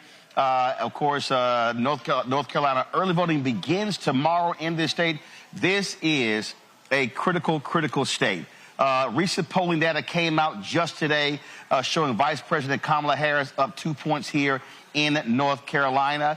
They are doing lots of work in this particular state. She was here at East Carolina University on Sunday in Greenville. I was there while I interviewed her. And this is a state that they see that they can actually win. Joining us right now, one of 3 African-American members of Congress from North Carolina, Congressman Don Davis. Glad to have you here. So let's talk about what I was talking earlier with the Brother from Black Voters Matter and some other places. I mean, again, when you look at this state, you got the Black Belt, North Carolina, Eastern North Carolina, but so much attention is always focused on West. The reality is, there's a lot of black votes in eastern part of this state. Roland, let me say first, you look great in the Elizabeth City T-shirt there. Well, here's the deal. And I have a standard rule. I only wear HBCU gear on my show, places where I've been to. All right. So if I'm correct now, this is the 59th HBCU out of the 107 I've actually been to. So this is the 59th. So well, you look great. The rest of them, if they ain't invited me, I don't wear them. And Elizabeth City, Elizabeth City State University is in North Carolina's 1st congressional district, and I'm proud. Viking pride.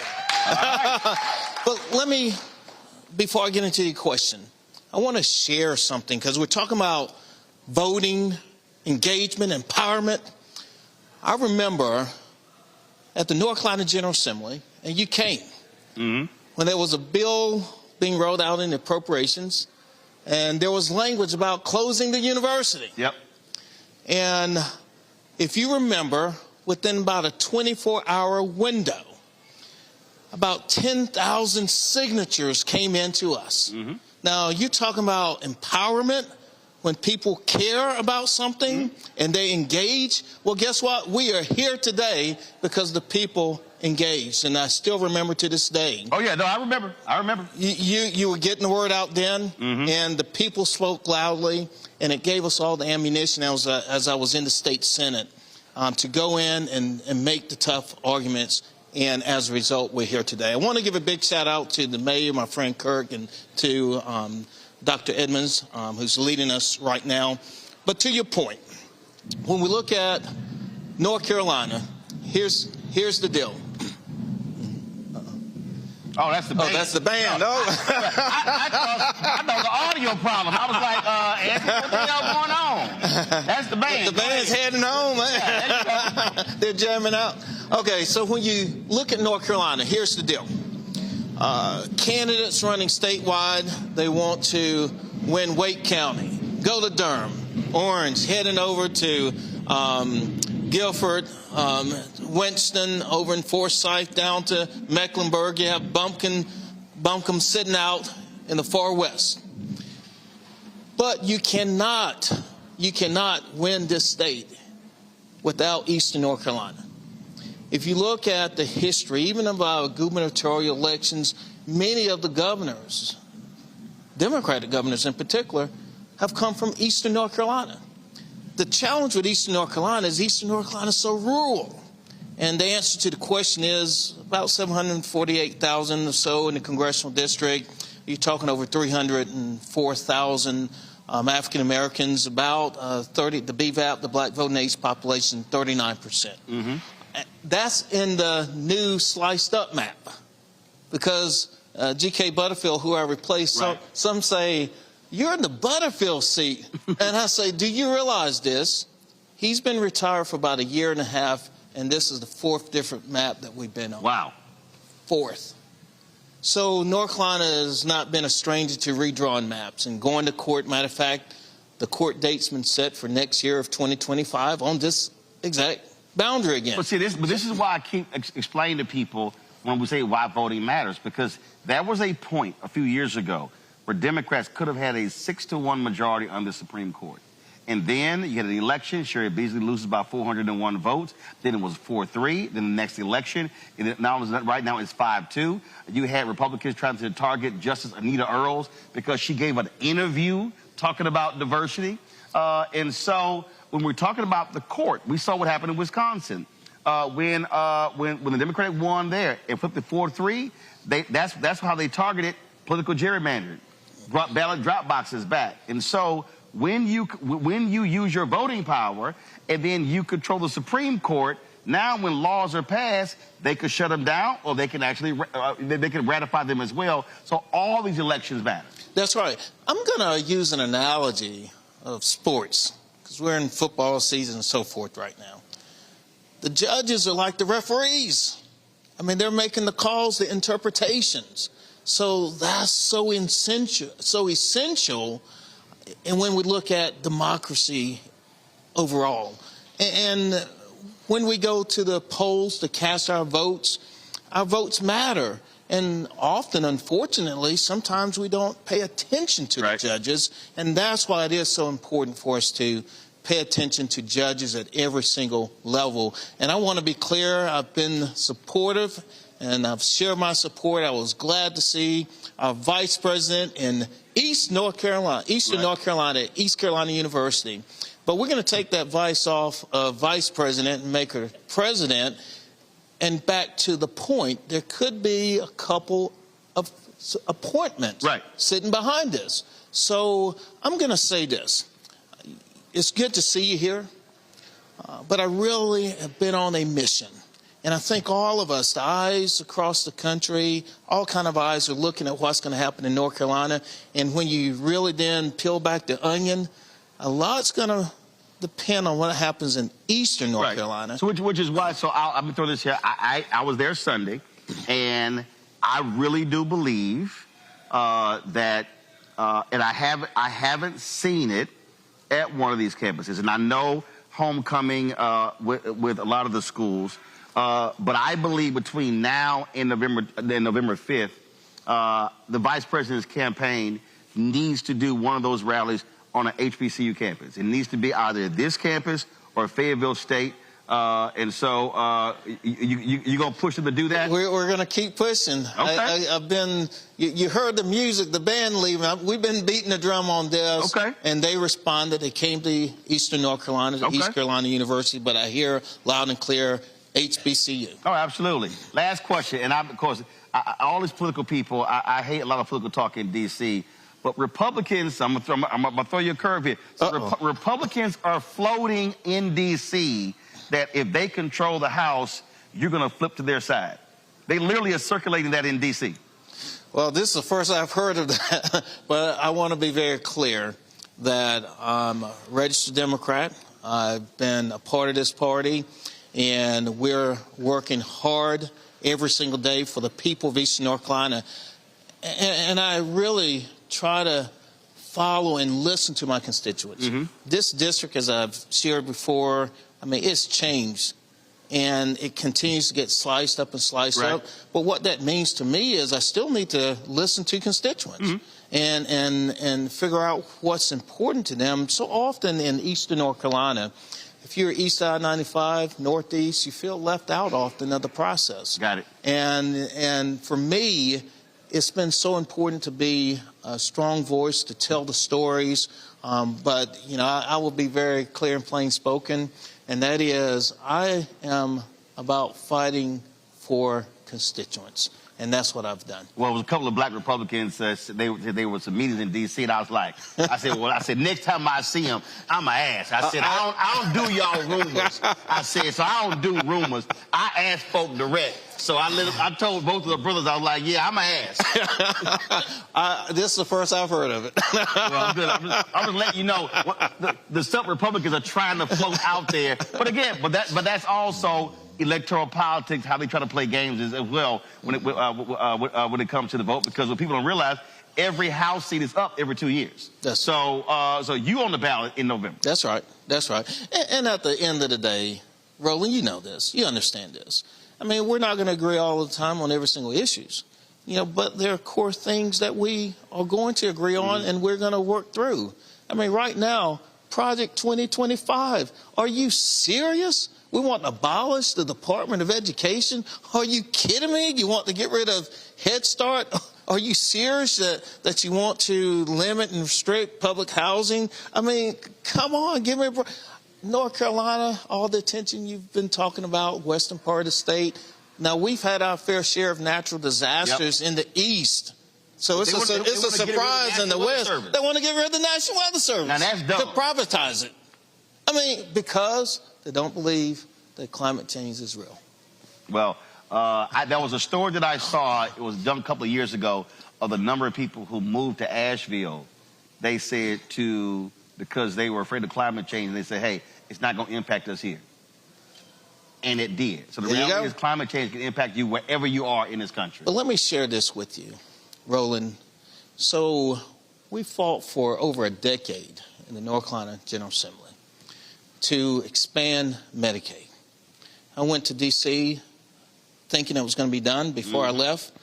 Went to D.C., became a member of a co-chair of the State Medicaid Expansion Caucus in D.C. because there's still many southern states that hadn't expanded. So we went to work, continued fighting. We finally expanded it.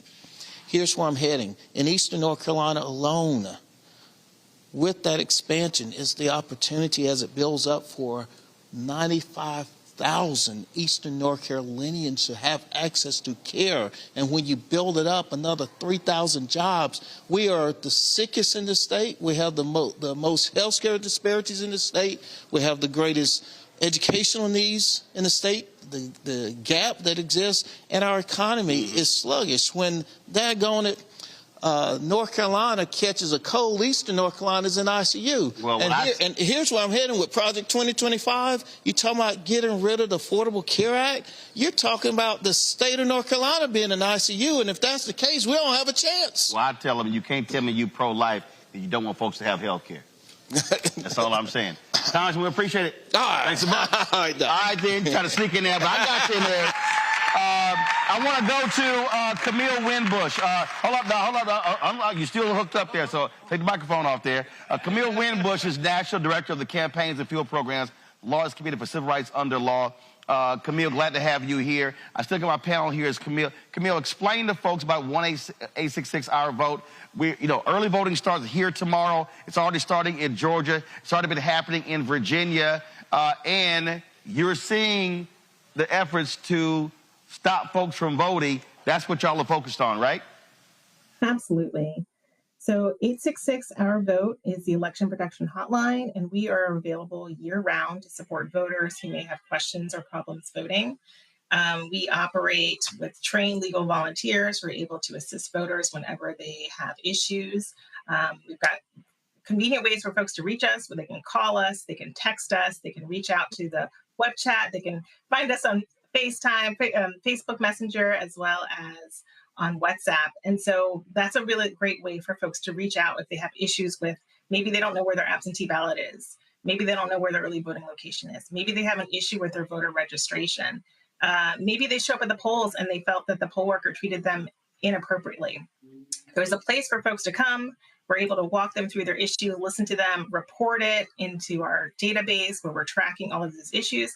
And then we have this really robust team of state and national partners, over 300 of them, a part of our Election Protection Coalition, who are there on the ground to solve those problems. We call election officials, we can write letters, we can get witness statements, take photos, gather evidence, and if necessary, go into court and actually help those voters.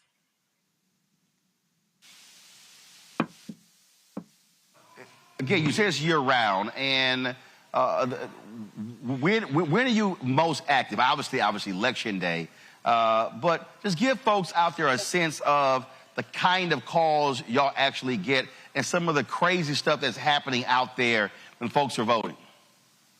Yeah, so we, of course, are scaling up. This is our prime time. We found in 2020, a lot of voters had actually shifted. We used to get all the calls, the bulk of the calls happening on Election Day, but now with the increase in popularity of early voting, we get a ton of calls in October. We had over 250,000 calls last in 2020, our last presidential election.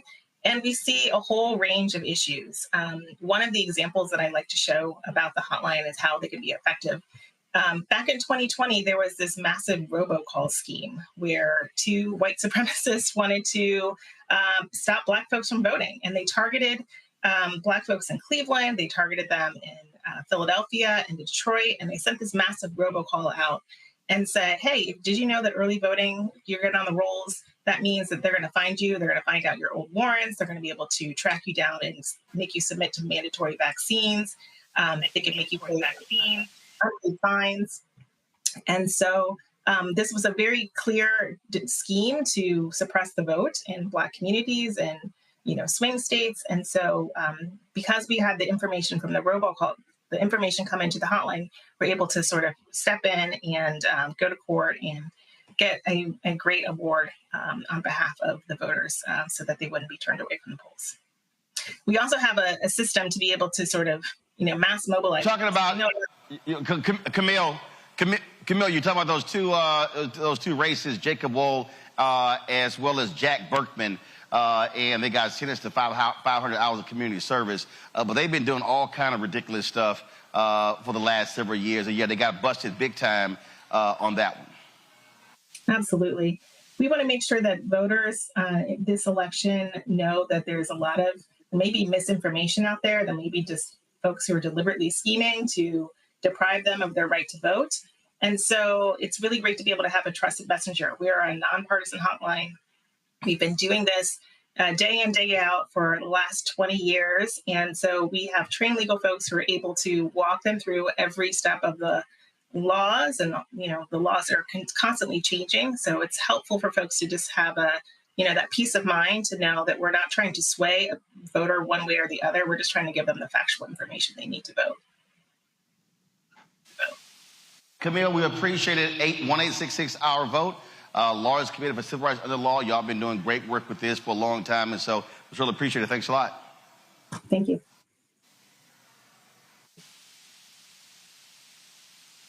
Rebecca, with early voting starting in this state tomorrow again, I can't say it enough that this state, and I'll be very clear, this state could very well put Vice President Kamala Harris over the top. She wins North Carolina. That changes the game when having to win one of that so-called blue wall of Michigan, Wisconsin, and Pennsylvania when it comes to electoral college votes.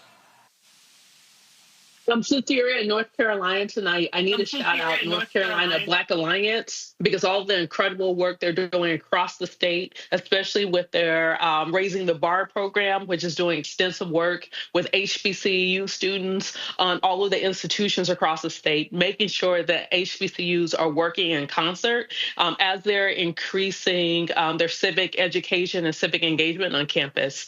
One thing to note is that some of our students with North Carolina Black Alliance was able to secure an early voting location, a polling site on their campus at North Carolina A&T. A&T is 19,000 students. And so earlier in the broadcast, Roland, you talked about how the congressional district was split, how A&T was split across 2 congressional districts, but it also happened in the state house races as well. Both, I believe, the state house and the state Senate side. North Carolina A&T was split into multiple parts. So I say all this is that North Carolina has a real opportunity to actually get out, show up, and vote. And it's so important that people do this, especially when we know that the scheme in North Carolina, the state legislature was very clear. They were caught on audio, they were caught on tape when they said that they were surgically trying to remove as many Black voters off of the rolls to split up and dilute Black political power by breaking up communities as redistricting was occurring in North Carolina. And to the congressman's point, he's still going to be impacted by this constant redrawing of political districts in North Carolina. So I say all this. I try to tell voters, especially those who are skeptical, I'm not going to tell you to vote because people bled and died literally for your right to vote. I'm encouraging you to vote because there are people who are actively trying to stop you from voting. If there isn't any other reason, it's because someone doesn't want you to vote. That's why you should turn out to vote in North Carolina. Elections are about math. I said earlier, elections are about math. And here's the math, again, to understand this election here. When I look at the numbers, Wisconsin, 10 electoral college votes. Michigan, 15 electoral college votes. Pennsylvania, 19 electoral college votes. North Carolina, 16. And so we talk about what's happening with Muslim vote in Michigan. The reality is this here. If Vice President Harris loses Michigan and wins North Carolina, there's still a pathway to victory. And so that's why this is important. There are more electoral college votes here in North Carolina than in Michigan and Wisconsin.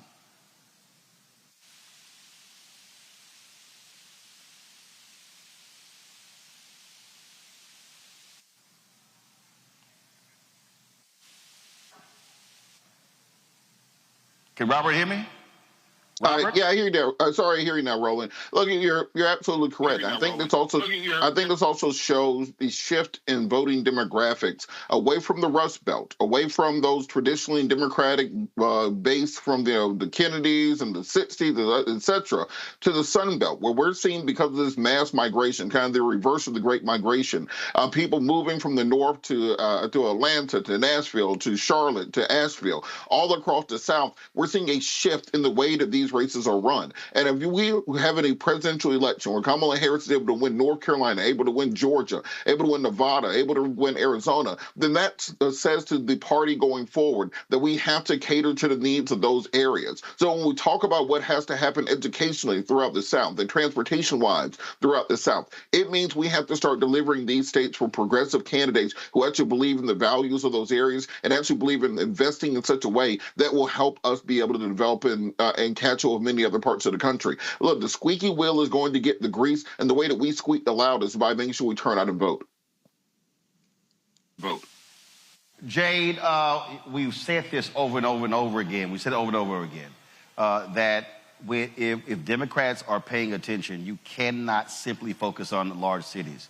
You can't win Georgia unless you're talking to Albany, Savannah, Jonesboro, Statesboro, Athens, Augusta, those places. Same thing here in North Carolina. And so there has to be a strategy, a rural strategy. Yesterday, Vice President Kamala Harris released her rural economic plan to specifically speak to these areas. That's exactly what should be happening. Yes, Roland, and I think that you're ingenious for going to see these HBCUs, particularly in North Carolina, because I've spoken at Fayetteville State before, and I really do hope that they take that opportunity, because that is a rural area. However, it is a very powerful area. It could actually decide a lot of things in her favor. Those are areas that don't, they're not visited often when you talk about people running for office or political figures or that time of the year. So I do think these HBCUs, these universities in North Carolina and other states, I think that is going to be a big shift when parties are looking at potential voters to vote in their favor. All right, Jade, Robert, and Rebecca, I certainly appreciate it. Thank you so very much. Let me thank all the folks who were panelists on today's show as well. It'd be also a show appreciation to Elizabeth City State University for being on this campus. I've had a great time. My first time visiting this campus. I'm glad to be here. We were here covering the shooting 3 years ago in Elizabeth City, but the first time on the campus, and so I'm certainly glad to be here. Folks, don't forget tomorrow we are going to be in Rocky Mount. Y'all should have the graphic there, so let me know if you do. There you go. We're going to be at Word Tabernacle Church, 821 Word Plaza in Rocky Mount. So I want to see you guys there. Friday, we're going to be in the Seabrook Auditorium on the campus of Fayetteville State University. And so look forward to that. And so we are spending the next couple of days here in North Carolina. As I said, early voting begins tomorrow in North Carolina, folks. Please get out and vote. Don't wait until Election Day. As we always say, call your friends, your family, your church members, your fraternity brothers, sorority sisters. Call everyone to make sure that they're maximizing their vote. Because again, if we vote our numbers, I can guarantee you we are going to win. Folks, don't forget, support the work that we do. Join our Bring the Funk fan club. Our goal is to get 20,000 of our fans contributing on average $50 each a year. That's $4.19 a month, 13 cents a day. You can send your check and money order to P.O. Box 57196, Washington, D.C., 20037-0196. PayPal is R. Martin Unfiltered. Venmo is RM Unfiltered. Zelle, Roland at RolandSMartin.com, Roland at RolandMartinUnfiltered.com. Also, download the Black Star Network app, Apple phone, Android phone, Apple TV, Android TV, Roku, Amazon Fire TV, Xbox One, Samsung Smart TV. And be sure to get a copy of my book, White Fear, How the Browning of America is Making White Folks Lose Their Minds. Available at bookstores nationwide, Target, Books A Million. Also, you can get the audio version on Audible. So again, we're here. Rocky Mount tomorrow, Fayetteville State on Friday, and then I'll be at Friendship West Baptist Church in Dallas on Sunday. Early voting starts in Texas on Monday, and so I'll be there with Reverend Frederick Douglass Haynes III. We'll be broadcasting live from Dallas on Monday as well. Folks, that's it. Y'all know how we end the show. I'll see y'all tomorrow. Holla!